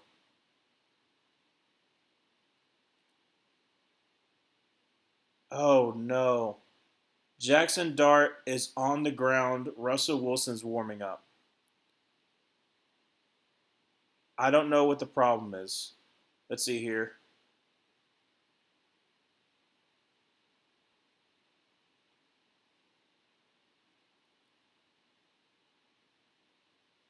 He put his hands on his head. I'm making sure it's not like an eye thing. Cause that's one thing I don't know if it's if it's like a ringing thing or what, but like I think it has to do something to do with his head. Hopefully it's not concussion. So I don't know what it is, but now it's gonna be an injury timeout. Shoot, man. He's having a really good game. But we're at a timeout, injury timeout. Hopefully it's not gonna be too bad. Will UCLA beat Michigan State or not? don't know, Parker. I think they can ride the wave, especially because I don't think Michigan State's that good. Um, yeah, I'll say they will. I don't think it's I don't know how by how much. I haven't really done that much studying on Michigan State. I just know they're not that good, and they haven't been very good in quite some time. But I would say yeah, I would say that I think UCLA can win back to back games. I think they do have some talent. Obviously, like I said, like just kind of ride that wave of interim head coach after a huge win. I think it possibly could. Uh, I don't mean to jinx them, but the Giants are performing quite a bit. Emmanuel, I think you kind of did. I don't want to. It maybe. Hopefully that's not. I'm gonna see if I can see anything that's been said about um, the injury. Uh, Most people are just talking about the fact possible neck injury. This is from Dr. Jesse Morse. Like I said, I think it's a concussion. That's what it seemed like to me. It seemed like a concussion or something like the eye, like he just probably couldn't see, um, or like his head was ringing. Cause that's what it felt like. He has like his hands on his head, like this, and so that's usually like indicate like a ringing or something like that. So that's what I think it is. Because he got hit in the head. Um, but hopefully not a neck injury. That'd be bad. Um,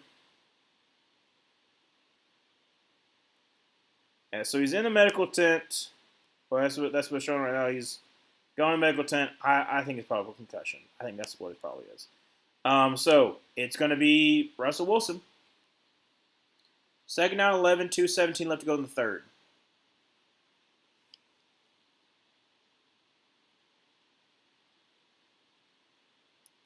Brian Dabble literally just went over there. I guess he was just checking to make sure. So second down, 11, going to be a handoff. Tyron Trace off to the right side. He's going to get up to about the 41, 42-yard line. It's about to gain about 2 yards there. Third down, about 9. 2 minutes left to go in the third quarter.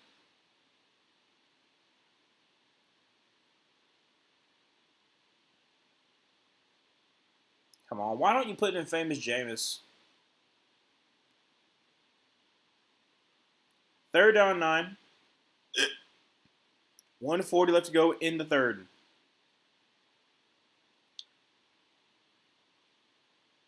Russell Wilson going to send Jalen Hyatt in motion. Goodness gracious, they don't know what they're doing. Going to send Wanda Robinson in motion over to the left. Play clock at 1. It should. I guess it's not going to be a delayed game, and he just. Okay, so it was. What? Oh my goodness. Okay. So it was 39. 39.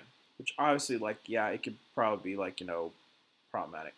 Dabble is upset. I think it's gonna be. I think it might be like a concussion. He's like, the drive was doing well, and then now he's probably not, he might not even have Jackson. If it's a concussion, then he's not gonna have Jackson Dart the rest of the game. It was 3rd and 9. Okay, they couldn't get lined up correctly, which is like, hey, maybe who is a starting quarterback for 3 games should be able to get his teammates lined up. It was almost a delayed game, so I had to snap it really quickly. It should have been a delayed game. Snap, got the ball, threw it immediately, and like, dude, it literally just foop, over the middle and just nothing. Just nothing. Yeah.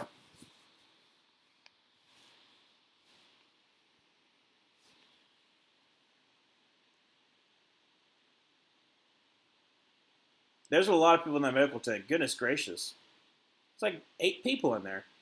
So from the 12-yard line, 'cause that's where the punt was, I was explaining what happened that third down play because it was baffling. Going to be hand on Saquon Barkley, who's going to get basically just ate up. Great job there by the Giants. Be second down and 10 for the Eagles. 1 minute left to go in the third quarter. I hope he's good and he keeps playing and not concussed. I really hope he doesn't play anymore if he's concussed. Yeah, I think it's like right now. It's what the medical. I guess it's their doctor is trying to talk to Brian Dable about. It's basically just being like, "Hey, this is the situation. Put in famous Jameis, please do it for the fans. The fans don't want to see Russell Wilson from the 12-yard line. Shotgun formation. Going to send Dotson into motion. Kind of a high snap. We're going to hand off to Saquon. He's going to lose 2 yards there. And it'll be third down and 12. Jackson Dart is out of the tent. I don't know. I'm assuming he's good. I'm assuming he's good. Scadaboo's talking to him too, so I'm assuming he's good. He's just getting a lot of water. How injured is Winston if he can't even play quarterback 2? Wilson is bad. Yeah, no, Wilson. Like I said, that 3rd and 9, it literally was just it was just like a duck over the middle of the field. Maybe it was a bad pass. Maybe. I don't know. Wilson on 3rd and 9 is a way he's a Hall of Famer being a journeyman. 4 teams in 5 years. Yeah, like I said, he'll be in the Hall of Fame. But it's going to take him a while. It might take, I don't know if it's going to take him like a Warren Moon level long, but it's going to take him quite some time. Like I said, his career is worthy Hall of Fame.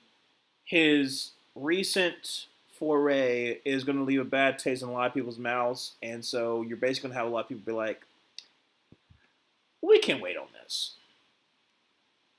I would probably say if Russell Wilson retires like this year or next year,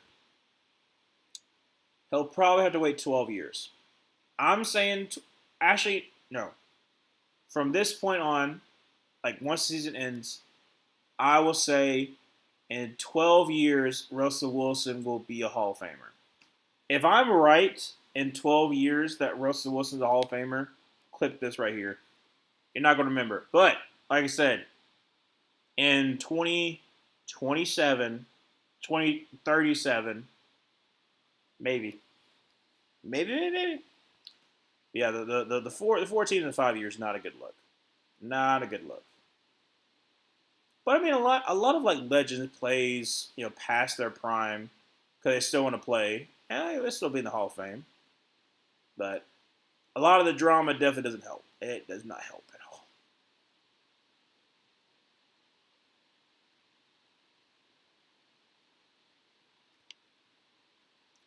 I'm trying to see if they. I'm gonna see if they said something else about Jackson Dart. Because like something's gotta be. Let's see. Yeah, he was evaluated for a concussion, but has been cleared and back in the game. So he cleared concussion protocol. The entire Brian Dable Jackson Dart sequence captured by the cameras reeked of head coach desperation. No, absolutely. Like you don't want to put back out there Wilson because he could probably lose you the game.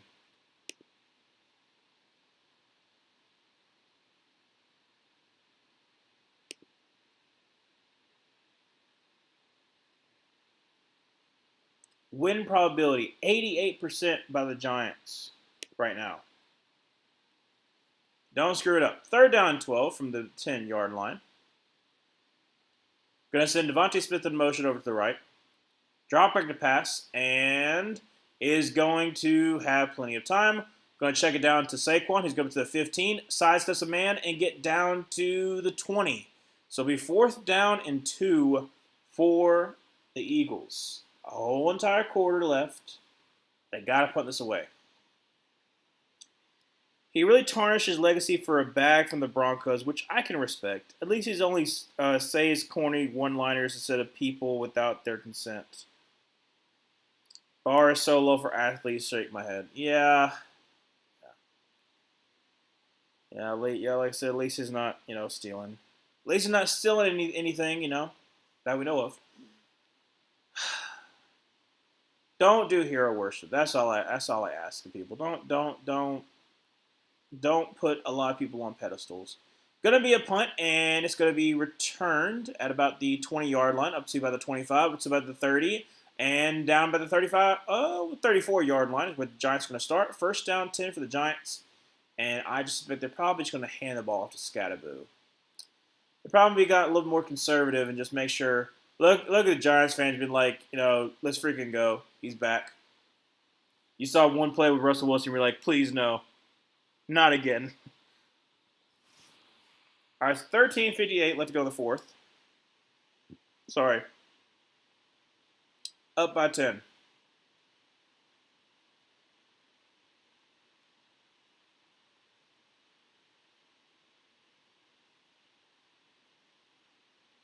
Gonna send Theo Johnson in motion back out. Gonna be a handoff, like I said, Scatterboo, and he gets about a yard. I gets like a yard.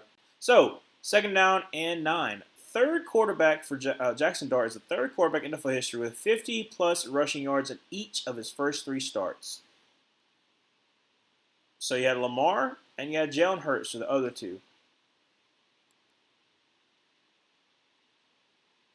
I guess that makes sense. Yeah, that kind of makes sense. All right, second down 7. What? He only got a yard. It's not second down 7. No, it's like second down 9. Yeah. Shotgun formation with Scatterboo to his right, drops back a pass, throws, and that's going to be. Did he catch that? Jalen Hyatt, amazing grab, and it's going to be 3rd inches. Hyatt, you were down, so don't be like, wait, oh, I was getting up. No. But he was touched by none other than, Adoree Jackson. Yeah, no, you're down, dude. Let's see here.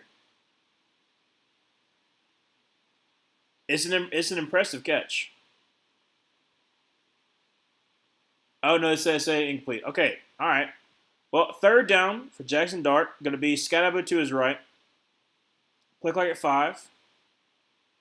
3, 2, 1. Got snap off. Drop back to pass. Gets some pressure. Throws, and it's a duck. It got batted at the line. 4th down for the Giants and the Eagles. Down by 10. Still have a chance. They still technically have a chance.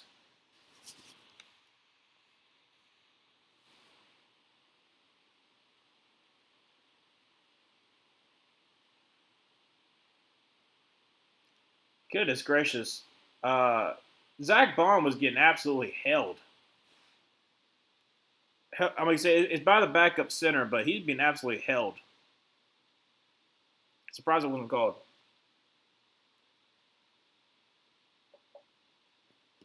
All right. Punter's underway. And, he's almost blocked. Going to be returning to the 25-yard line to the 30, up to about the 34, 35-yard line for Dotson. And it's going to be first down 10 for the Eagles. 12:51 left to go in the 4th, down by 10.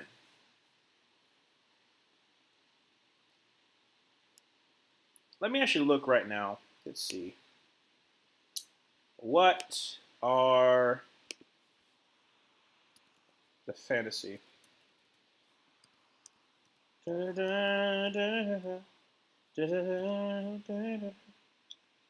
Just making sure and seeing. Because like I said, my opponent has both A.J. Brown and Saquon. And they have not been, world beaters, thankfully. A.J. Brown has 12, and then Saquon has 7.8. Let's keep it close that way. Let's not let them go out, because I want to win this week. Because I'm on a little bit of a losing streak, and I'm not, like I said, I started out 4-0, and now, well, the way that we have it is that if you score more than like the average of everyone's points that week, then you get either a win or a loss. So that it's not like, oh crap, you're like a gauntlet of a schedule where you're going against like the best person every single week and it sucks. So I was basically 2-0, and then I've lost like the last 3. Yeah, lost the last 3 weeks. And so don't want that to happen again. Like I said, I don't want to go through a little bit of free fall. So hopefully I do well. Hopefully I do well. I got screwed. I got screwed last week where James Cook had a bad day. Chuba Hubbard was hurt, and I didn't have a good backup running back because R.J. Harvey didn't give me nothing. So I thought that hopefully he'd be more involved, and he's not. And that was a bad investment on my part. There's a risk that I took, and it did not pay off. I had like combined less than 10 from both the running backs, so didn't help.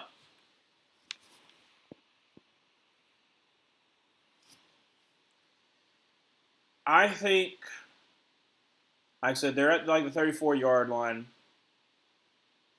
I'm calling it now. I think it's going to be a good Devontae Smith drive. I think it's going to be a good Devontae Smith drive. I'm speaking it into existence. So 12:51 left to go in the fourth. Down by 10. Jalen Hurts has Saquon Barkley to his right.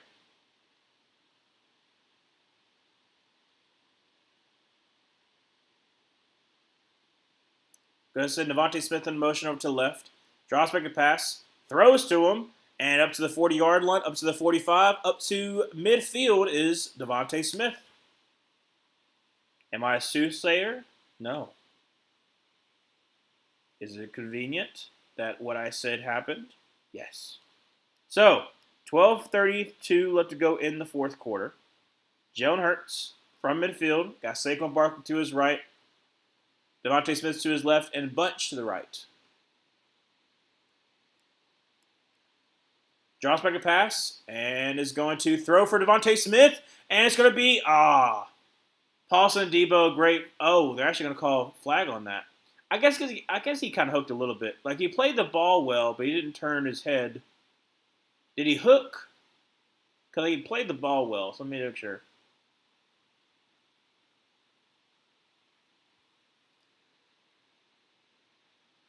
Let's see here. Kind of.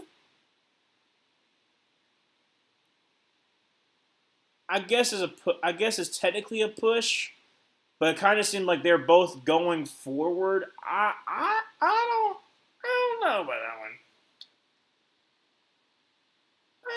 I don't know about that one. I think that's still pretty good cover. So that's all the way down to the 25-yard line. Jalen Hurts an empty set, draws back to pass, and is going to throw. It's going to be to Dallas Goedert, who's having an amazing day, up to the 15-yard line, so about a gain of 10. First down 10 for the Eagles. Yeah, man, didn't you say you were going against Dallas Goedert? Yeah. He's having an amazing day. just amazing day. He's doing well for my dynasty. So from the 15-yard line, going to be empty set. Drops back a pass and is going to throw for the end zone, and he fell down. And that's going to be another penalty called on Paulson Adebo. This time, A.J. Brown was the one who was being covered, and he's a little shaken up.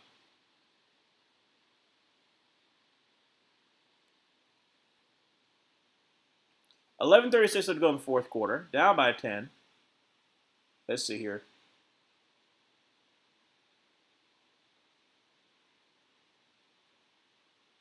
Oh, yeah, no, like, he's the one who caused it. Okay, I about said, I was like, I thought it was going to be Paulson Debo. No, A.J. Brown literally pushed Paulson Debo over, and then he fell down. So, yeah, no, it's not Paulson Debo. Okay, I about said, I was like, crap, he got called back-to-back penalties. So it'd be second down 10, which should be an incomplete pass. They declined the penalty. Second down 10 from the 15? Yeah, I think 15-yard line. Yeah. Shotgun formation. Got Saquon Barkley to his right. Got Devontae Smith in motion over to the right. Drops back to pass, gets some pressure, throws, and that's going to be picked off 10, 15, 20, 25, 30. And he's going to try to make it all the way back to the 50, 45, 40, 35, 30, 25, and out about the 22-yard line. And that is none other than the rookie, Flout. Is it Flout or Flut? I think it's Flout. Because isn't that one that's, what's his first name? What's his first name? So 11:25 to go in the fourth quarter, up by 10. Cordell Flout. That's right. Cordell. Oh, man. Well, I was kind of right. I said it was a good drive for Devontae Smith. He got a really good reception, and he caused a penalty. Um, but, yeah, Cordell Flout, because he was from... Shoot. Cordell, I'm so sorry. I can't remember where you were from. But he is a rookie, right? I think so. No, he's not a rookie. Wait a second. I remember why I know him. I'll say in a second. So from the 23-yard line, it's going to be a keeper by Jackson Dart, who is going to get up to about the 20-yard line. And that's going to be a gain about 2 yards there. So, interesting story. So Cordell, he was played at LSU. He is from Saraland High School. And an interesting little fact totem about Cordell is that I have played against him. In high school, I did play against Cordell Flout. It was my junior year playoffs, first round, and we lost to Saraland. Asked me a false start, so we second down 12. That's why I remember the name. One, he played at LSU too, but that's the reason why I remember the name. Because he was at Saraland, and then the quarterback went to Stanford, but I can't remember his name. And then there was another cornerback too. He went to Missouri, and I can't think of his name right now. But both of them were really good. We lost, like I said. But yeah, that's why I remember the name Cordell Flout. So second down 12 from the 25-yard line. Nice little lore drop right there. From the 25-yard line, going to be a handoff to a keeper by Jackson Dart, who's going to get to the 21-yard line. So gain about 4 yards there. Third down 8. Giants with a gigantic play. Absolutely. A little bit of John going on with Reed Blankenship. So, 10:20 left to go in the fourth. Up by 10. Giants. I'm hoping you're able to get this first down, continue to drain this clock. Because a field goal still makes it a two-possession game. 10 minutes left to go in the fourth. Third down 8. Scatterboo to his right.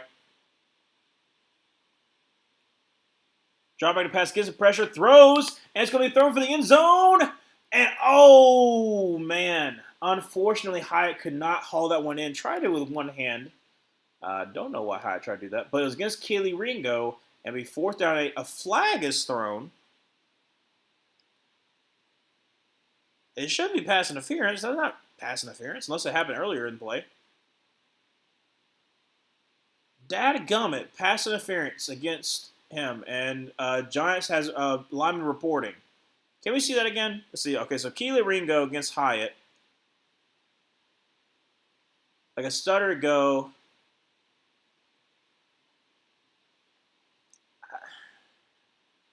I get, yeah, he hooks. Okay, he does hook. Okay.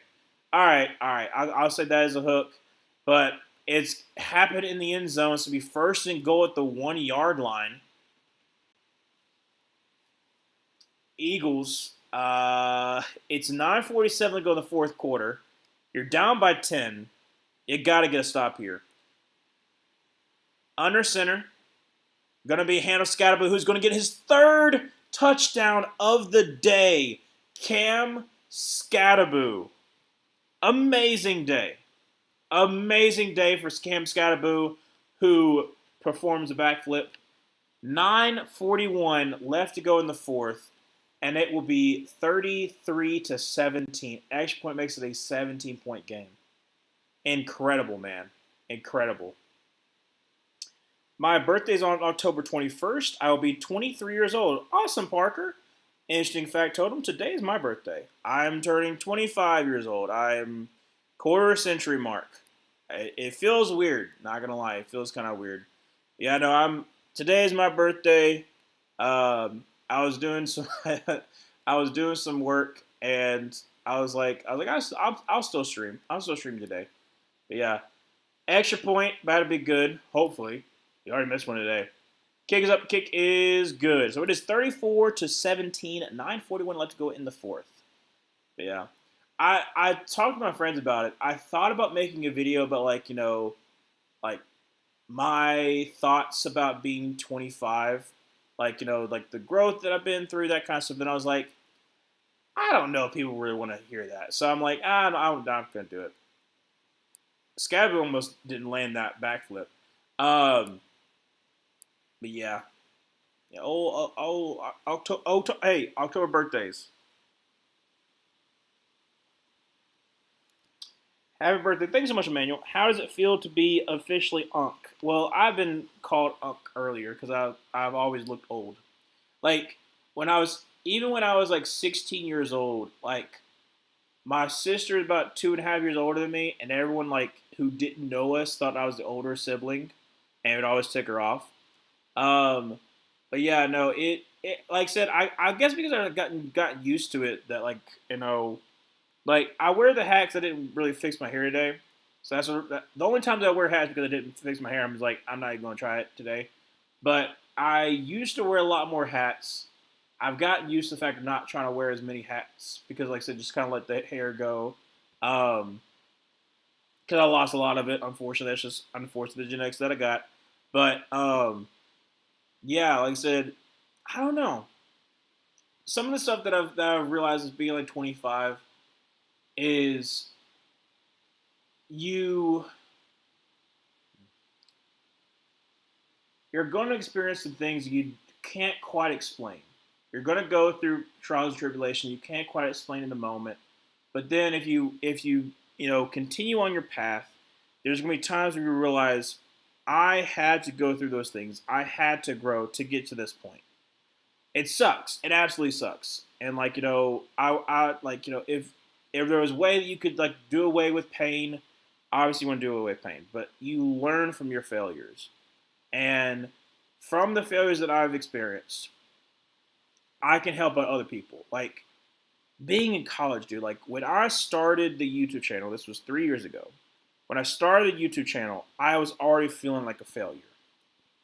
I had already switched my major 2 times.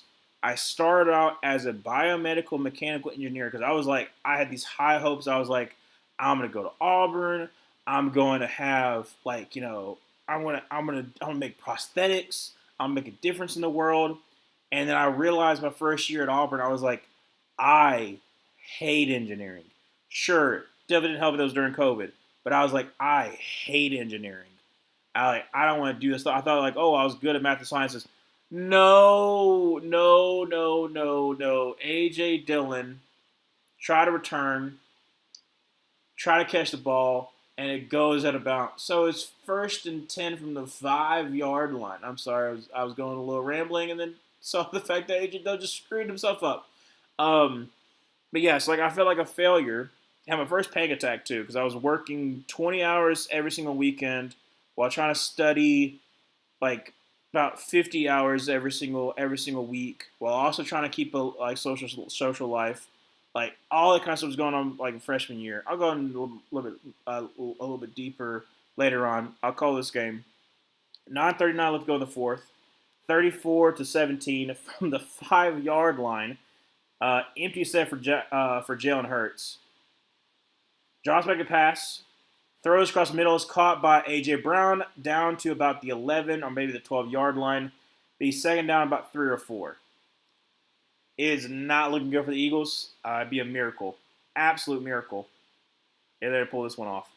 But yeah, like I switched majors and then I switched to math. Almost became a math teacher. Couldn't make it. And then I switched to a social science teacher. So, yeah. Jalen Hurts rolls up to his right and is going to throw in the run, and that's going to be incomplete. Try to find Dallas Goedert. Had him, but great job there by Okereke. It'd be 3rd down and 3. 9:06 left to go in the fourth. But yeah, so like going through those trials and tribulations of feeling like a failure, then having this channel as like almost an escape to that, like a lot of like the creativeness that I like that I do have, like having that. Um, and then building up this audience has been amazing to see. Like um, just me being me, and y'all enjoying hearing me talk has been like something that like I wouldn't have done if I hadn't had those failures. We check down to Saquon Barkley, who is going to lose a yard, actually be 4th down and 4, and that's flaunt again. Great job by Cordell rounding up the tackle. Will be 4th down and 4, 8:50 left to go in the 4th, down by 17. The Eagles have to go for it. This is essentially the game.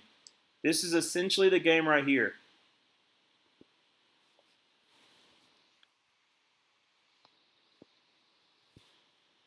Honestly, like who would have thought Giants are leading the Eagles 34-17 with like 8:30 left to go in the 4th?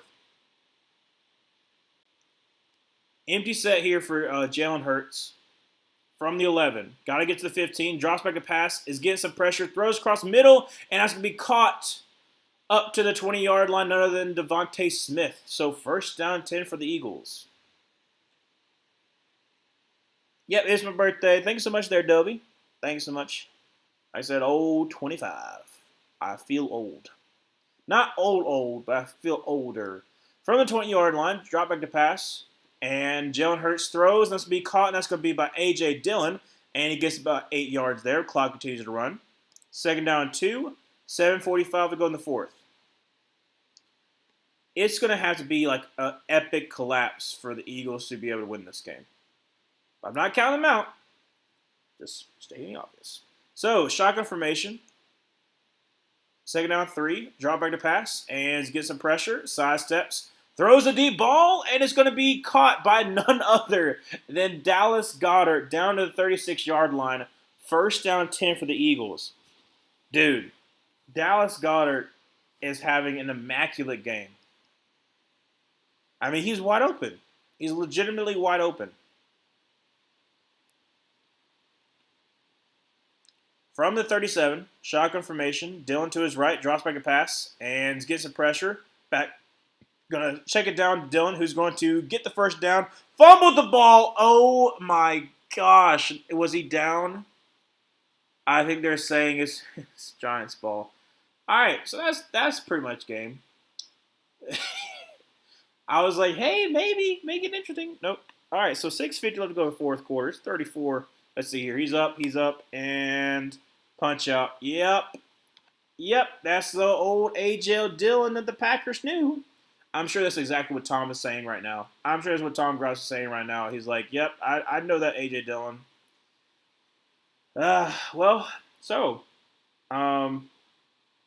Giants, you bounce back from losing to the Saints. Eagles, you're on a losing streak, and you're going. I don't like.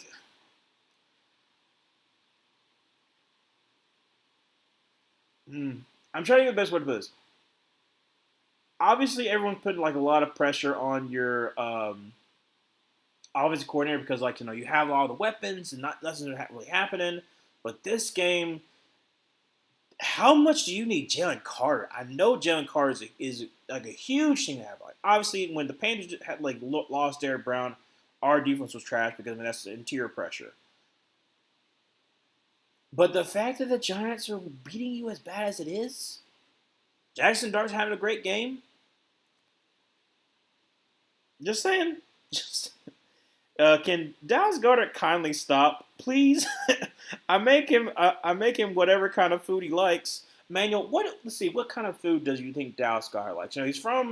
Is he from South Dakota? He was from South Dakota State. I don't know where he's from.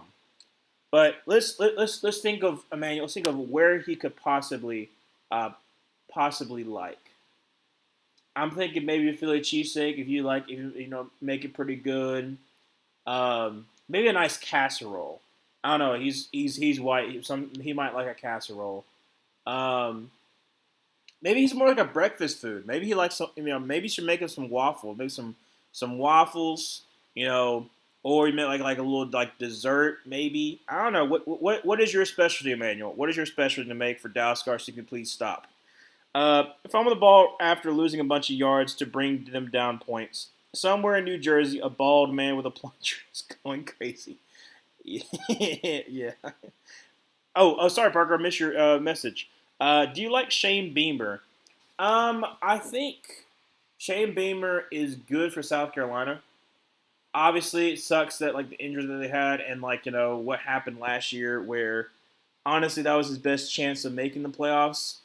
I don't think that like, he's never going to make the playoffs again. I just specified that the defensive line was there. Sellers was playing at an immaculate level. It really sucks that they weren't able to make the playoffs, and the Clemson was like I think that's the biggest thing right there. But I like him.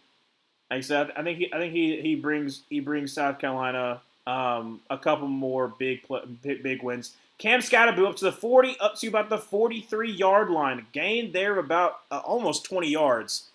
And we just talking about Dallas Goedert. Cam Scatterboo continues to have an amazing day. He's already got 3 touchdowns. So whoever started Cam Scatterboo, good for you, bud. Goodness gracious.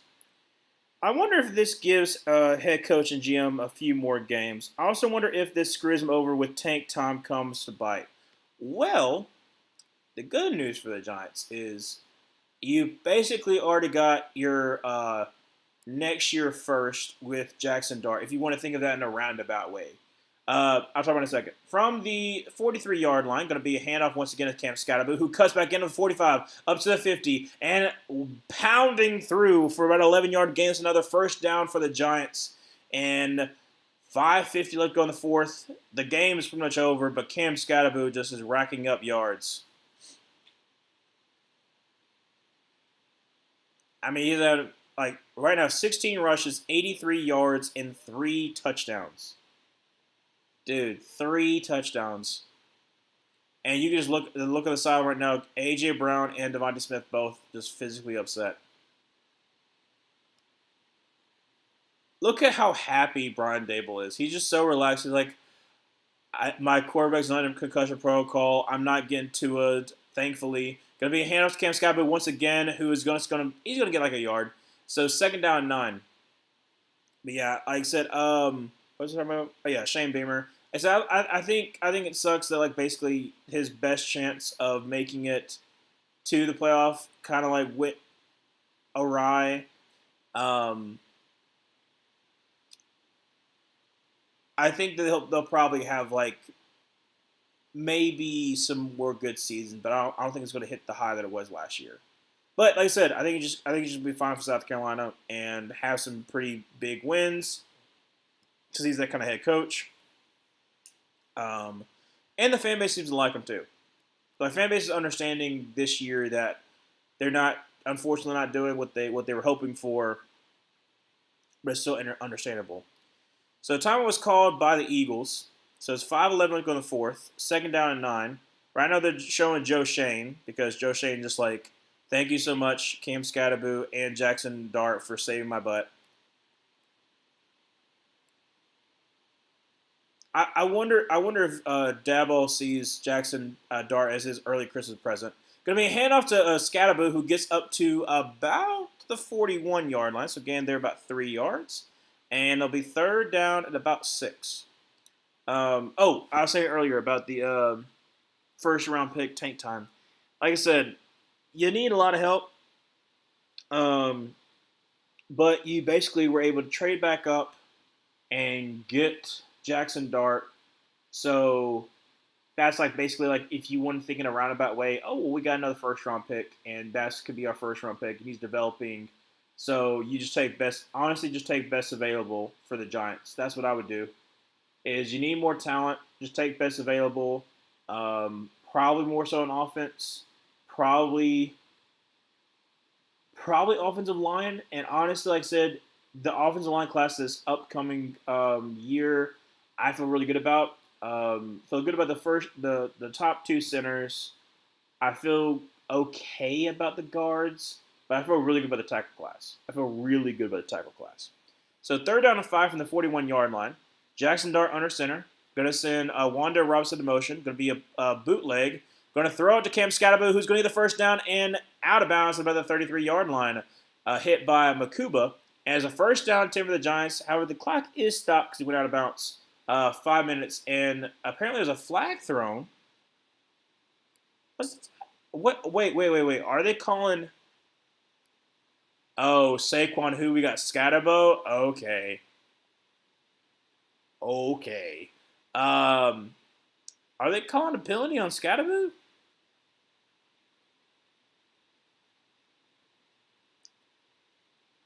Taunting on Scatterbo? He's the one who got hit out of bounds. Okay, hold on a second. Okay, what is taunting? All right, so he got hit out of bounds. Okay, does he say something that causes the flag? Because I'm sorry, that like usually it's taunting like somebody like flexing on somebody, but how Anyways, first down 10 from the 48-yard line. I formation. I don't know. That makes no sense. Going to be a hand of Scatterboo, who's going to get up to the 45, up to the 40, up to about the first down marker. Anyways, he gets the first down. So 4:30 left to go in the fourth quarter. Scatterboo gets his 90-something yard. I think it's like 95 yards. Still, I don't know how that happens. How do you call a penalty on that? Parker, do you like Brett Bielema, coach? Oh, Brett Bielema. Oh, goodness. Brett Bielema has had an interesting career. I'll talk about Brett in a little bit. Because I have some words for Brett.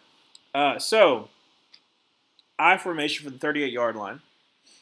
Gonna be a handoff to a Singletary, who's going to be about the 35-yard line. Getting about 3 yards. Second down and 7. 3:40 remaining in the fourth. And at this point, just kind of bump up those rushing numbers. Scatterboo has 19 rushes for 98 yards and 3 touchdowns. If they're trying to just get near the end zone and just give it to Scatterboo so he gets 4th touchdown, that'd be hilarious. That would be hilarious. Get him like the 100 yards and get him a 4th touchdown.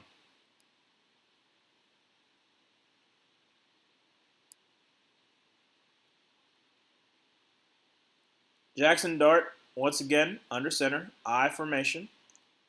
Going to be handoff to Singletary. He's going to get up to about breaks outside. Going to be up to 30 and pushing forward.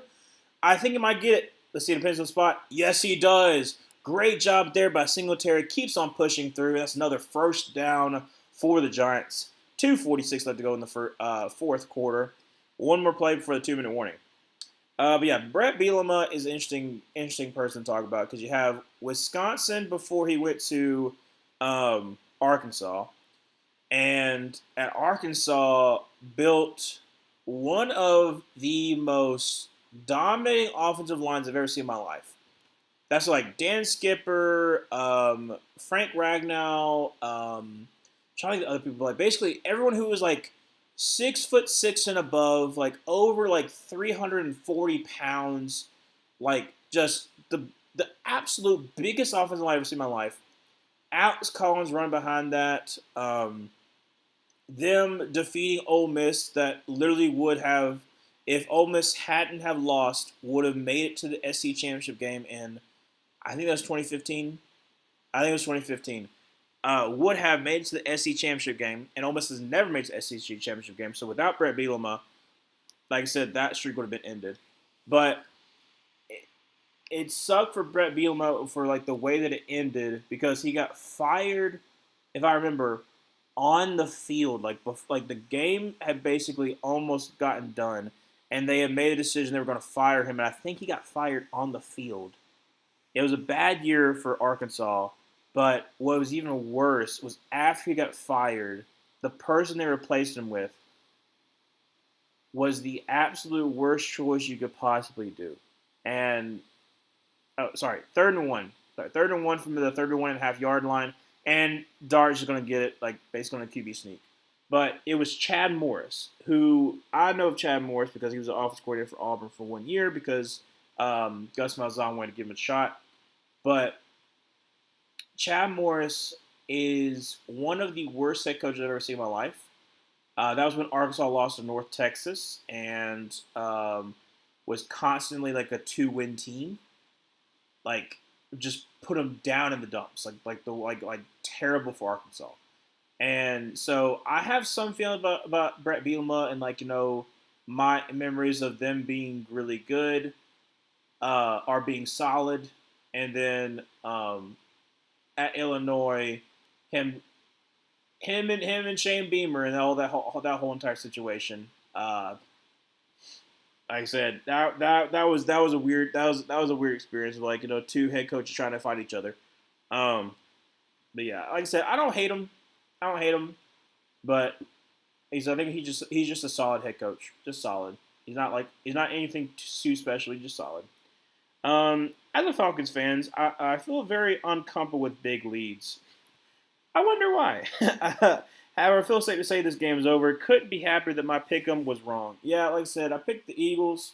Um, I like I said, there is no way that I would have thought, you know what, 34-17 and in the fourth quarter for the Giants, and they have the ball and they're driving.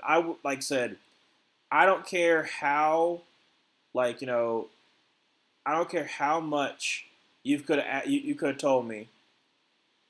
I would not have believed that. No amount of money would have made me would have told me like, oh yeah, it's gonna happen. Like I don't even know how that happens. Um. Ooh, that's a good question, Parker. Will Michigan football beat Ohio State again this year or not? If they do, bro, 'cause I think would that be 5 years in a row?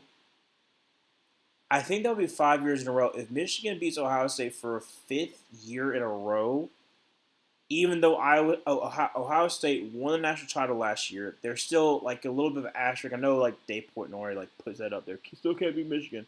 Um, but if Michigan wins again, and especially against Ohio State, that looks to be one of the best teams in the league, one of the best teams in college football, like serious, absolutely being like, why can't he just beat Michigan? So it's just gonna be nailing the ball to this 2 minute warning. Eagles could call a timeout, but why would you? So basically, it's going to kneel it out, and it'll be 34-17. Be the final score. I'm sure that Eagles fans are going to talk about this a lot, but this is the first win in the last 9 division games for the Giants. Amazing, amazing for the Giants. But I think Ohio State, Parker. I think Ohio State wins. I think they do. But if they don't, there's going to be a lot of loud voices that's going to be in Columbus, Ohio.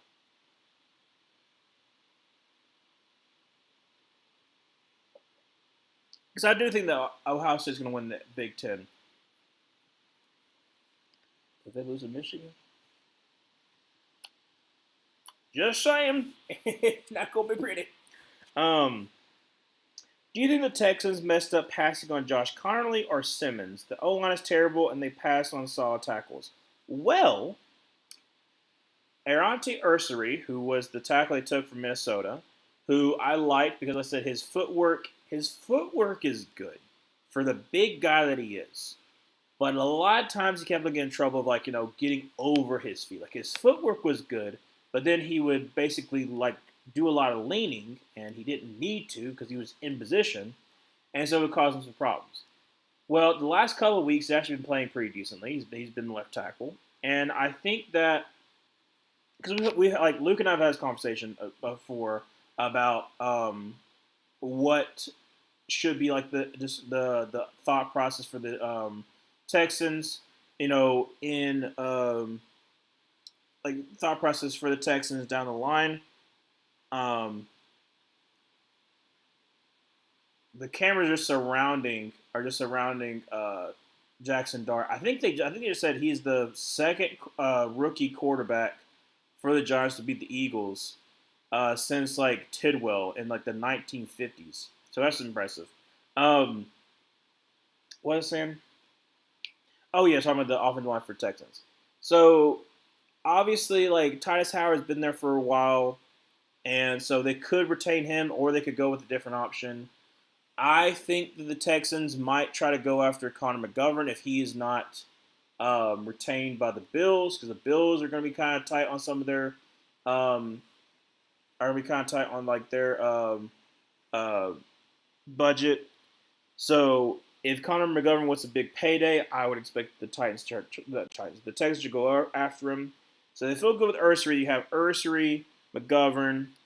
You can feel okay about your center prospects because you could either take either Jake Slaughter, who's an amazing center out of Florida, Connor Lew, amazing center out of Auburn, and then technically there's like other options you could go with, but they're not wouldn't be the top two options. Um, and then like I said, you could if you want to keep Tyus Howard, you could. So like there's like a lot of ways that the I'm looking at this commercial. I'm trying to make sure, is this supposed to be like a Minority Report? Hold on a second. I'm captivated. I'm trying to think that's what it is because it looks like Minority Report, like a new version of Minority Report with Chris Pratt.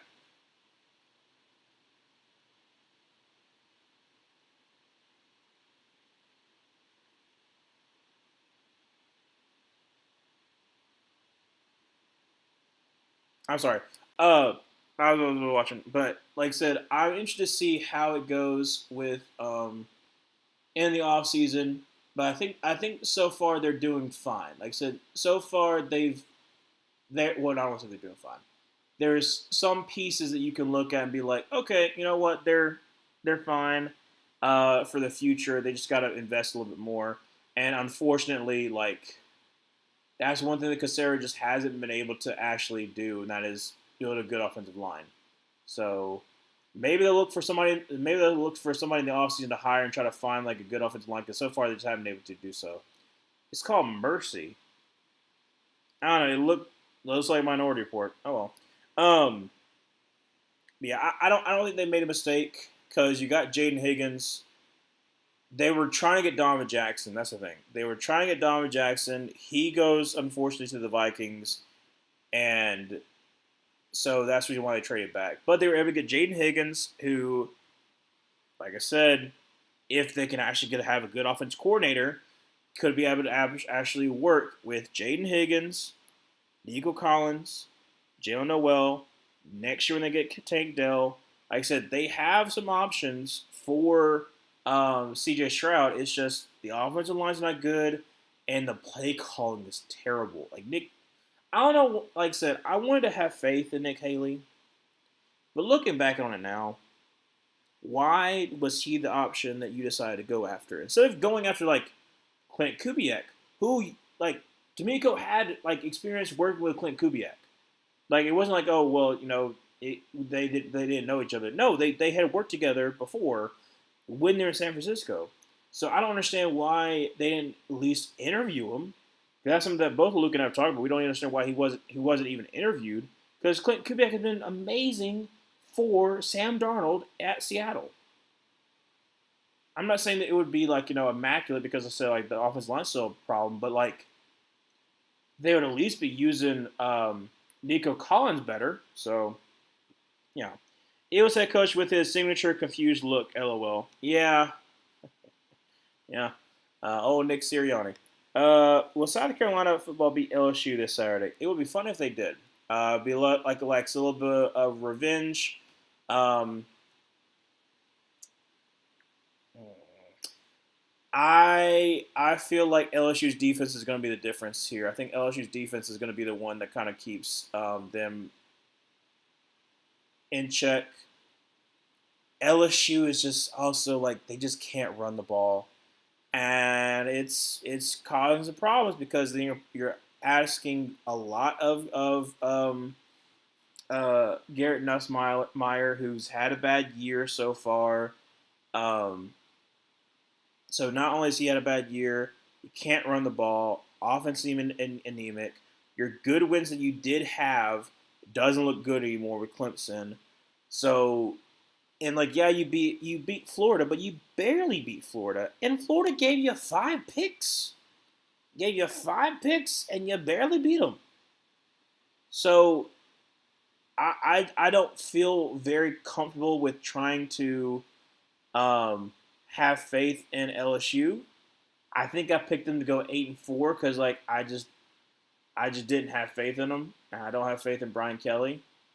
And I thought it was gonna be one of those years where like the fan base is gonna be very very much like, why do we pay this man so much? Because they're already on the verge of that like that right now. Because like you paid him that much money.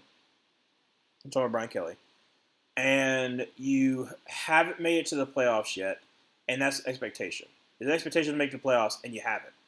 And so could be another year where LSU doesn't make it to the playoffs because I think they have a hard schedule coming forward, where you got Alabama, you got Oklahoma, you got I think they play Texas A&M, but they play another team too. It's another top team as well, and I just don't have faith in you. I don't. But I think LSU might beat South Carolina, but it'll be so funny if they don't. So funny because they got screwed last year. Good for the Giants. Any given Sunday gives us all hope for our games coming up. I'm gonna be streaming the Panthers Cowboys game. It's gonna be streaming, so I'll be a little bit behind. I want us to win. I really do. I feel good about what I said initially, though. I feel like I said that if we go 2-1 with Dolphins wins and Jets, we'll be 3-4 because the expectation is to lose to the Cowboys. But so far, we're undefeated at home. That doesn't really mean anything. Not really when it's like the Falcons and the Dolphins. But if our defense can somehow do a decent job of limiting, not stopping because we're not going to stop, but limiting the Cowboys' offense, I feel like our offense can do well against Dallas's terrible defense. So it really depends on what we're able to do. It really depends on what we're able to do. But I feel like we're going to get torched. So we're going to get torched through the air. It'll be an interesting game to stream, that's for sure. It'll be an interesting game to stream. But I do think we'll lose, which I'm fine with, because like I said, that's what I predicted at the very beginning. So far, my prediction has been decent. I thought that we would beat the Jaguars, and we didn't. And then I thought we would lose the Falcons, and then we beat them. So that's been flip-flopped. But everything else has been the same. Now, some of my predictions have been terrible. Like the Colts, I was totally out on the Colts. So I was like, I don't really like the Corbett situation. There's some new pieces in the offensive line. Is that going to be able to hold up? And it absolutely has. And Dane Don is playing as good as he is. So that one has not looked good. The Jaguars one hasn't looked good either. Because as a first-year head coach, I'm like, there's a lot of unanswered questions.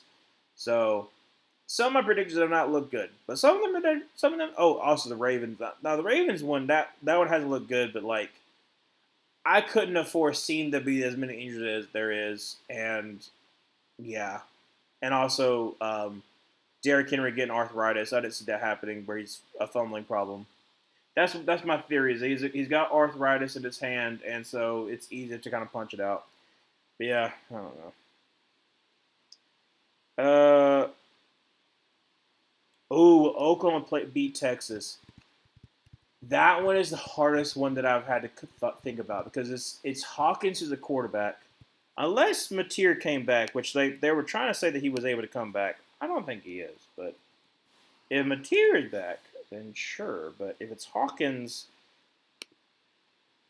I don't know. So probable is John Mateer. Like if John Mateer could be playing, then I feel more comfortable at Oklahoma. I love Oklahoma's defense. I got to see it firsthand, unfortunately. Um, but what the heck? Is that me? I just heard like something. I don't know. I think this could possibly be a trap game for Oklahoma because of the fact you have Hawkins starting at quarterback, and yes, Texas defense did not do the best against Florida. I think there's a chance that Texas could win. I'm hoping Oklahoma wins because it makes it look a lot better. Auburn, that is. But I'm concerned about Hawkins. I'm concerned about Hawkins. I think the defense keeps them in the game and they pull it out, but I think it's gonna be a close one. Let's see here. Absolute Adobe, rain or shine, sun or sky, I will have blind illusion in my Dirty Birds upset the Buffalo Bills. Tom Grossi picked us, and that's either really good or really bad. Yeah, like I said, I'll be streaming. I'll be streaming the Bills versus Falcons game, so that'll be an interesting one to see for sure.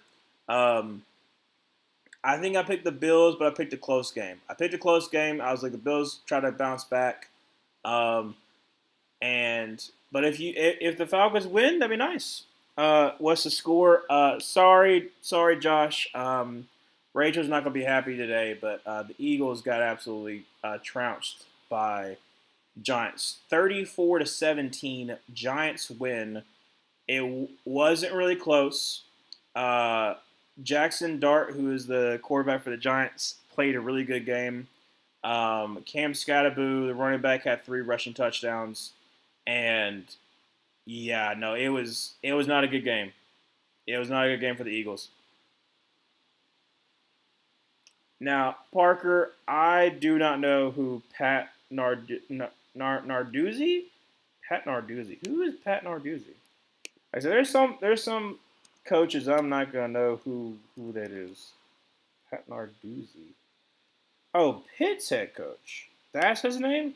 I've seen his face. Um, but I didn't know that's his name. Pat Narduzzi.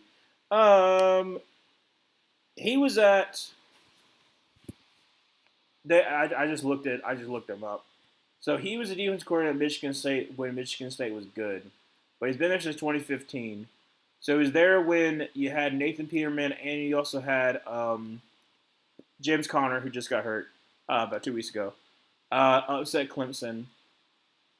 Also had Kenny Pickett and Jordan Addison. So he's able to find talent and able to win some games, but like it's never like outside of, like that those 2 years. I'm trying to think of like really really amazing years for Pitt, and I'm not really coming up with any of them. But like they've been decent at times, so I would say he's solid. But I don't really know much about him because, like I said, like I didn't even realize his name at the very beginning. But yeah, yeah, Josh, it's absolutely brutal. It was a weird, like I said, I didn't get to start streaming until later because, like I said, I was doing some stuff for work. And then I realized I was like, oh, I was like, I'll just have the game on so I can kind of like know what's happening. And it was like 13-3, and I was like, what in the world is going on with the Eagles right now? Because like they were like scoring back to back. They missed the Giants missed the extra point in the second drive, so I was like, oh well, that opens up the door a little bit. Eagles drive down the field, they score a touchdown. Now it's like 13-10, and you're like, oh okay, that's fine. And then the Eagles score another touchdown, and so it's 17-13. But then the Giants score a touchdown, make it 2017 at halftime. So it was 2017 at halftime, and the Eagles couldn't do nothing. They were driving down the field, and then Jalen Hurts threw a pick that almost got pick six all the way back to like the 30. It was like picked at like the 15-yard line, got returned back to like almost like the 35. So yeah, it was interesting. Will FSU beat Pittsburgh? That's a really hard one. So, like I said, I would probably go with FSU. I'll probably go with FSU. I like their defensive line. Obviously, Tommy Castellanos is an interesting dual threat quarterback. Um, I think it's a close one. I think it's gonna be a close one. Um, I would probably say it's like a 24-20 kind of game. I think it's like a close one. I think FSU pulls it out, but it'll be interesting. It'll be an interesting one to say the least. But yeah. So for like kind of talking about with this game, like I said, you're down Malik Neighbors, so you don't have your best player. But I keep on saying Jackson Arnold, shouldn't I? Jackson Dart, a lot of great plays on the run as well. That's the other thing too that's been very impressive. Like throws on the run, scrambling ability, making guys miss. Obviously, not having Jalen Carter is huge for the Eagles defense, but and also not having Quinyon Mitchell, who was out for most of the game. So like there is some things to look at the Eagles, be like, well, it could have been better, but losing those two guys still shouldn't be like, oh, well, that's end all be all. Like, you gave up 34 points. Your offense is still a problem. Your offense still cannot get its act together. That's been a problem for the whole entire season. That's been a problem for a lot of the Philly fans. Have been like, why can't we run the ball more efficiently? Why can't we find our receivers more? Some has to do with injuries, like not having Dickerson is definitely huge for the left guard. Like I said, him being out. Toth had a really, really bad day. Tyler Steen didn't have the best day either. But like I said, I think it's a little bit of a trap game. Unfortunately, like I said, maybe the comeback that the Broncos had really hurt the Philly fans and the Philly players, and they were hoping they had a bounce back game, and it just wasn't it. It wasn't it for this. Um, Home run Tucker. Let's freaking go, Dobie. What's the score now for the Cubs? Because they were 3-0. 4-0. Top bottom of the seventh. Let's freaking go. Go Cubs. Well, I'm like impartial. 6-0 now. Okay. I'm impartial because Luke is a Brewers fan. You're a Cubs fan, so I'll try to get. I'll try to be like. I'll try to be back. Be back. Gillette Brett Key. I mean, like I said, did I ask this? Did I answer that one? Because Brent Key, he was the Virginia Tech coach, right? I'll make sure I'm right on that one. But yeah, Brent Key, he was no, that was Fry. Brent Key, why did I think? No. Oh yeah, Georgia Tech. Sorry, I don't know why I was thinking of the Virginia Tech coach that got fired. Brent Key absolutely for Georgia Tech because he's from, like I said, from played at Georgia Tech, was offensive lineman there. Under I think it was when it was Paul Johnson was the head coach. I think he played under Paul Johnson because Paul Johnson was there at Georgia Tech for 15 years. He was there for a very long time. But I think Georgia Tech being good is so good for the sport.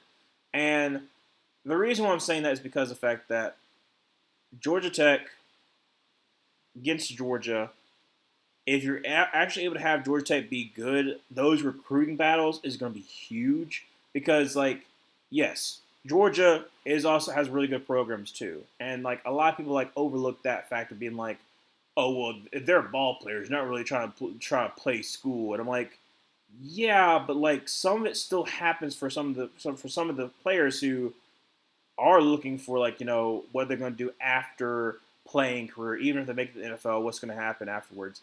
Georgia Tech is a really good school, especially engineering. Just like I was talking about with Mississippi State. Like, there are going to be some players who are like, I can go to Georgia Tech, I can get an amazing degree, and I can play for a head coach that like I feel really comfortable playing with. Because like from all that you've heard, like the teams behind them, obviously it helps that like Haynes King was thrown out by Texas A&M. He picks up Haynes King. Has been amazing for him ever since he's been there. Able to have really good wins. Like I said, got that win against Miami last year. Almost beat Georgia. Like had that 7 overtime. Like I think he is building Georgia Tech in a really good way that if they're able to have the season that I think they can, I think Georgia Tech can finish the season with only one loss against Georgia. If that's the case, I think Georgia Tech can make it into the playoffs. My mind, I think Georgia Tech, even if they lose to Georgia, they'll be in the ACC championship game because they'll be undefeated in the ACC. If Georgia Tech can make it to the college football playoff, that would change so much because I think there's a shot that Georgia could miss that college football playoff, depending on how they do down the stretch. If somehow, some way that Georgia will lose to us, then there is a possibility they could lose one more game. Do I think they're going to lose to us? Probably not. But if they do, and they already have two losses, two SEC losses, if they lose one more game down the stretch, I think there's a chance that Georgia misses. And if Georgia misses and Georgia Tech makes it, he could definitely use it in the recruiting battle of hey, stay near Atlanta. Atlanta's right there. We're right in there with Atlanta. Atlanta's an amazing town. And you're able to have more people being able to back you because like I said, you don't have necessarily all the money that other places have, but Georgia Tech still has some money there that you could be able to start pumping into your NIL. I just feel there's a good chance. There's a good chance that Georgia Tech could leapfrog in this year, having a really, really, really good stage for Brent Key to be come to Georgia Tech. I would love for that to happen for him. Yeah, like I said, I'm hopeful. I'm hopeful that Georgia Tech ends the season with only one loss. And like I said, make it to. I mean, they might even win the ACC, but like I said, it'll be kind of hard against Miami. Miami's gonna be a tough ask. Like I said, Miami's concern for me is the fact that they find ways in the fourth quarter just let people come back and sure you'd be oh, it's garbage time. No, it's a problem that's been since last year and it's not been fixed, and it's if it continues and you go against a good team, or if you just catch a bad break, you could drop one of these games you shouldn't be. So that's why I'm a little concerned about Miami down the stretch. Like I said, I think Miami and Georgia Tech. I think there's gonna be two ACC teams. I think that Virginia loses down the stretch. I think there's gonna be two ACC teams. But what's going on? I think Cam Skattebo and Ryan Fitzmagic are they're taking their shirts off. Okay, I still have the game on, so I just he just rips it. Okay, he just rips his shirt.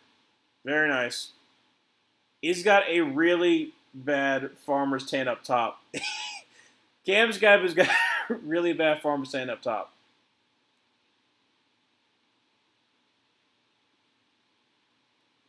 Wait, he's got a clip? Hold up a second. He's got a clip?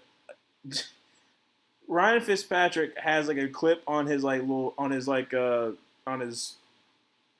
headset with earpiece that he's got clipped his shirt on. All right, there you go. Was not expecting to see that. But yeah, dude, that's awesome. You're right, Dobie. Of all fans here, you and I should now it's ever nope. Hold a second. Should know it's never over till it's over. It's okay. I'm pumped at the moment. Yeah, like I said, be pumped, Dobie. Hopefully the Cubs can hold them off. We don't want to see a comeback. I'm sorry, Dob. I'm not gonna say. I'm not gonna say. Like I said, I'm not gonna say. But, dude, if the Brewers blow a 2-0 series lead,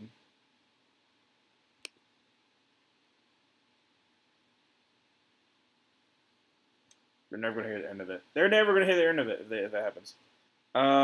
Yeah, I do. Yeah, Parker, I do like Kirby Smart as a head coach. It really. Kirby Smart's an amazing head coach. He's already won 2 national titles. But the problem is he's for a rival team that we've only beaten him once since he's took it over in 2016. And the other thing is this. Uh, he was a huge part of the Saban dynasty. He started a dynasty almost of his own for a rival team. The other thing about Kirby Smart is he's young enough that it's going to continue. That's the thing that I'm upset about. Is like he's young enough that it's going to continue. Georgia's going to continue to be good because he's like what 50 something. I think he's 50 something. Let me double check and make sure. I think he is. Let's see.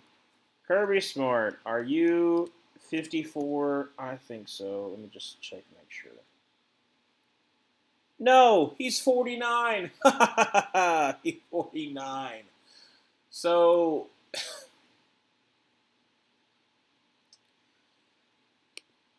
coaches can last up into like your 60s and 70s.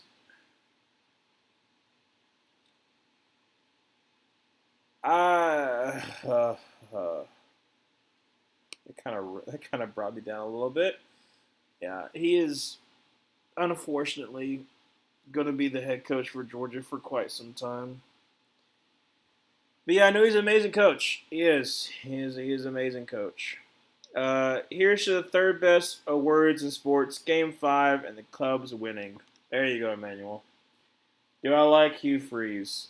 Every single day, I like him a little bit less. I wasn't a big fan of bringing him in, but I understood it. It was a hard ask.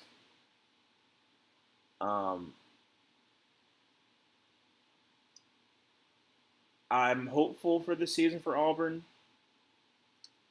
If the season doesn't go the way that we're hoping for, he's going to be gone. I don't like Hugh Freeze as a person.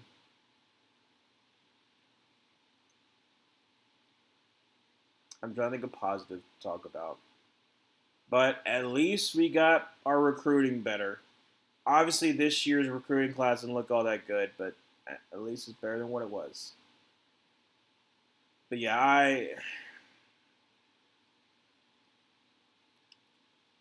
I prefer if it was a different person at head coach. Let's just put that there. I don't love him, but I will tolerate Hugh if it actually leads to a good season. If not, then I'm done.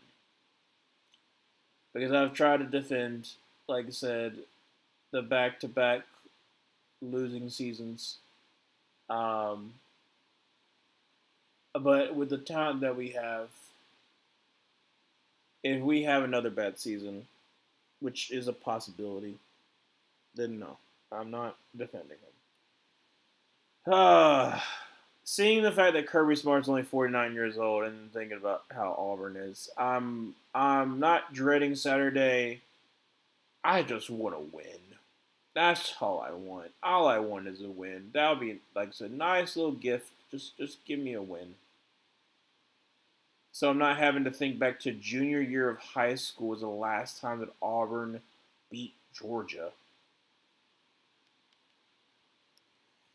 I mean, literally, in my lifetime of being an Auburn fan, I said it already and I'll say it again. Georgia overcame like a 10 point, or not 10 point, like 8 losses, like, more losses than Auburn in the series. Overcame that. And then is more than 8 wins over Auburn. Like that's what I'm saying is like in my lifetime, it went from Auburn having a pretty decent lead, like a pretty decent lead, to we're now at the bottom and there's no end in sight, and you have one of the next great coaches that's played for them that is never going to leave, and we are constantly in turmoil. So yeah.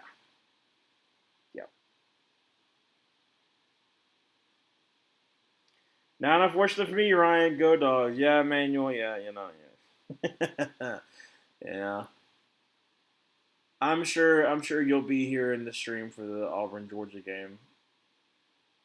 If it's another bad game, uh because the last two that I streamed for Auburn have been bad games. And losses. It has been bad games. So I'm hoping it's not gonna be the same exact thing. Do I like Sean Clark? Sean Clark is let me think off the top of my head. I'm like thinking of Sean Clark, but my mind keeps on going to Bill Clark, and I'm not. I shouldn't go to Bill Clark. Bill Clark, I like Bill Clark. Um, Unfortunately, what happened to him? Sean Clark. Let me see. So I'm much like, especially with some of the head coach and better spell with face there with names. Oh, Appalachian State. Oh, wait, he died. Sean Clark died. Goodness gracious.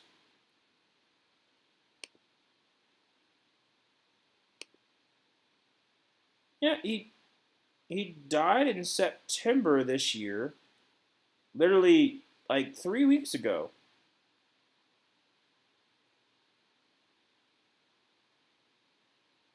What? What?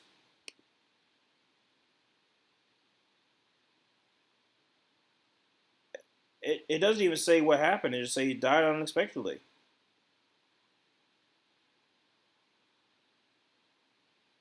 Okay. Well, all right. Well, uh, we were kind of talking about it. Dude, that's crazy.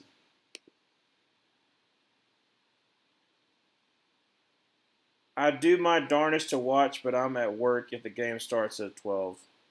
No, it's a night game. It's the ESPN night game. So it's like 6:30 for us. I think it's taken on ABC, so I'll have to have it on um,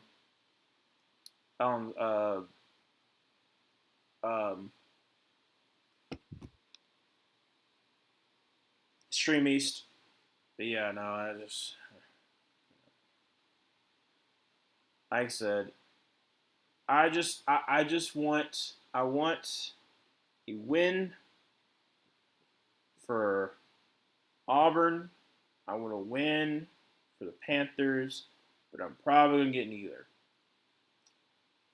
I'm okay with it. I'm okay with it. But I would like it. Do I like Jackson Arnold, Parker, Buddy? Uh, I want to. I really do. But I think he is so gun shy that he doesn't want to make a mistake, that he doesn't take chances. And I'm just hoping that was fixed in the bye week. I'm hoping it is. Because I get it. I get it. Jackson Arnold doesn't want to be our Peyton Thorne. He doesn't want Auburn fans to be upset with him because he cost us the game because of penalties. That's what happened with turnovers. That's what happened with Peyton Thorne. That ticked me off last year. Because there's 3 games in particular, 2 for sure that we would have won, but 1 maybe that we could have won if it hadn't been for those stupid turnovers of Peyton Thorne. But Jackson Arnold, yes, sure, he has some talent. He can move his legs, all that kind of stuff. But like, there were several times in the Oklahoma and Texas A&M game that either it was a bad throw that it could have been even better, like it could have been a better gain.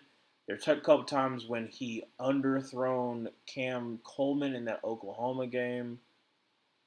There were several times where there were people who were open, but he decided not to fire it, and I'm like, I get that it's a risky throw, but the guy's open, and so it's like I want to like Jackson Arnold, I do, but man, like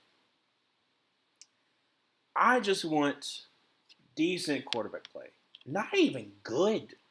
I just want decent quarterback play. And the fact that Yes, the offensive line's had problems. It shouldn't be, but it does. But some of the sacks are on you, Jackson Arnold, for holding on the ball for way too daggum long. Like the sack that R. Mason Thomas had his first one, 4 seconds. As an offensive lineman, you're expected to get to 3 seconds is amazing. 4 seconds is a lot. So in your internal clock, it has to be like, okay, first read, second read. If I'm going my third read and it's not done, I need to start trying to get away, or I need to throw it away. And it's just not happening for Jackson Arnold, and it's so frustrating. It's so frustrating. Because the defense has done its part. And that's the reason why I was hopeful for this season. Is because the defense has done its part. Yeah, you could talk about the fact that like early on in the season we had a lot of missed tackles. Some of that has to do with the injuries that we had. Some of it has to do with the fact that we were playing our freshmen. And so there's going to be problems. But, like, I'm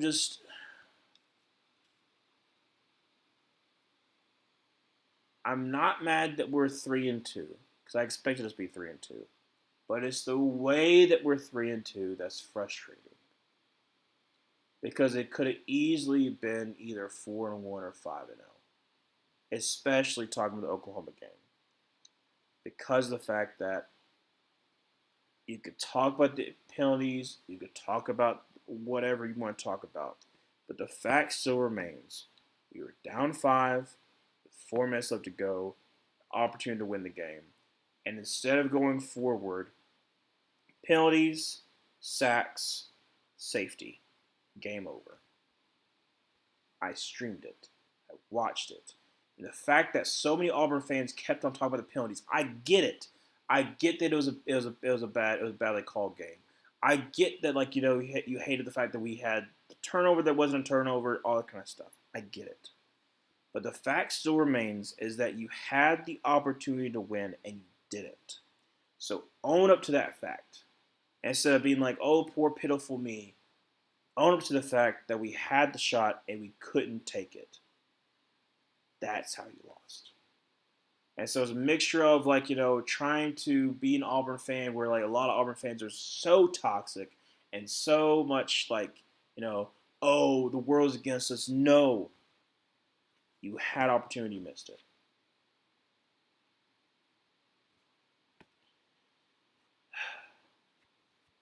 Do I look do I like Luke Fickell? I liked him at Cincinnati, but he has been absolutely abhorrent at Wisconsin. He's probably gonna be gone after this year. He had a good thing going at Cincinnati, and then he tried to go to the big leagues and did not work out well for him. But they will always have 2021. Always have actually giving Alabama somewhat of a game because your defense is pretty good because you got Sauce Gardner and you got Sauce Gardner. Beavers was pretty decent as in college, but not really now. Ivan Pace Jr. Oh my goodness, Ivan Pace Jr. I will never forget. I never understood why people weren't hyping him up because, like, I get it, undersized linebacker, whatever, but Ivan Pace Jr. is by far one of the best blitzing linebackers I've seen. Like, great pass rush moves, great anticipation, great tackling, and went undrafted. I didn't understand it. I don't understand why he went undrafted, but he's been amazing for the Vikings. Which honestly, like I said, part has to do with the fact that he went to the perfect spot. He went to Brian Flores, who loves to use his blitzing ability. But like I said, I just don't know. I'm fresh with Auburn.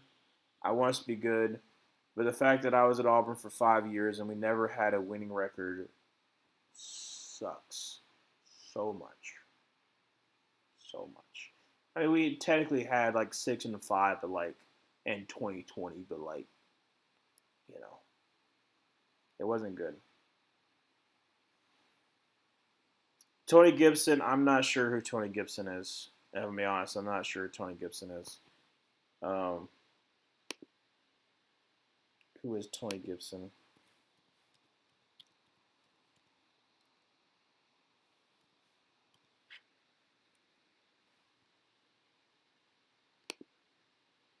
Oh, he's the one who's at Marshall. Okay. Yeah, I don't really know much about him, unfortunately. So I couldn't give you Parker. I couldn't give you like a opinion on him. Well, this game was interesting, to say the least. Um, like I said, Eagles back-to-back losses. Up next, who do they have next? They have, let's see, the Eagles have at Broncos, woof, and then they got at Eagles again. What? Okay. So the Giants have at Broncos and then at Eagles. So a little bit of rough road. And the Eagles have Vikings. Oh, they get a bye. Okay. Well, that could be. Well, no, they don't get a bye. Never mind. Never mind. They got at Vikings and they got the Giants. So both. Well, I don't know. I think the Eagles have bounced back against the Vikings. Hopefully they can. Because if they don't, and they go on a 3-game losing streak, oh baby, it is going to be rough. Because I just talked about the other, like the next two that they have. The Eagles have at the Vikings, have against the Giants, but then they have at Packers, then versus Lions. So if the Eagles lose against the Vikings, there is going to be a lot of conversations. I'm sure there already is some conversations, but there's going to be a lot of conversations about, like, you know, how are things going to be going? How are things going to be going this season if you continuously losing games? Rich Rod, oh dude, Rich Rodriguez, like amazing career at West Virginia, back at West Virginia. Um, then went to Michigan, flamed out in Michigan. I'm trying to think where he was at before he went to Jacksonville State. The Jacksonville State is like basically, I mean, it's Alabama. It's like it's technically um, Oxford and uh, starts with A. Oh my gosh, Anniston. Anniston. I couldn't think of the name. Yes, it's like Oxford Anniston area. I played in the stadium before. I actually went to. Interesting enough, I actually went to a Jacksonville State football camp. No, obviously not when Mertrag was the head coach there. Um, but yeah, this is a decent stadium. It's not the best, but um, like I said, he's back at West Virginia. I'll be interested to see how that goes. Like obviously, like I said, a lot of fans are like hoping that he can take them back to the heights that they were at. I don't know if they can, but you know maybe. Um, yeah, he's like I said. I think I think that Rich Rod obviously has a place in college football history, specifically, especially with like the spread offense and what happens with like what breaks off from him. Um, so I think that like he is more than likely going to be a Hall of Fame head coach, but like it just kind of depends on how his career continues to go. But yeah, I'm also kind of tired. I'm kind of pooped. I'm pooped right now. Yeah. Great stream run. Hope all y'all have a great day. Stay safe, y'all. Exactly, Manuel. Like I said, I'll probably see you on Saturday. Would Kansas Jayhawks football beat Texas Tech Saturday? Texas Tech this Saturday or not? I got no idea. Um, Texas Tech is a bandsaw right now in the Big 12. I would be surprised if they make it out. They've definitely invested. So I would probably take Texas Tech versus Kansas. But it might be fun because, like I said, Kansas does have Daniel. So Michael Bush home run. Now it's 6-0. I was psychic. Nice. All right. So yeah. So I'm like I said, I'm already feeling it. But thanks so much for joining the stream. Like I said, I'll see y'all on Saturday for the Auburn Georgia game. Hoping that I'll feel better.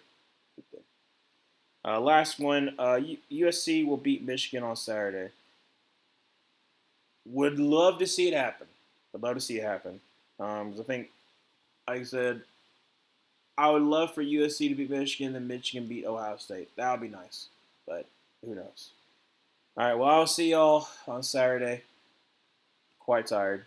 I had a very, I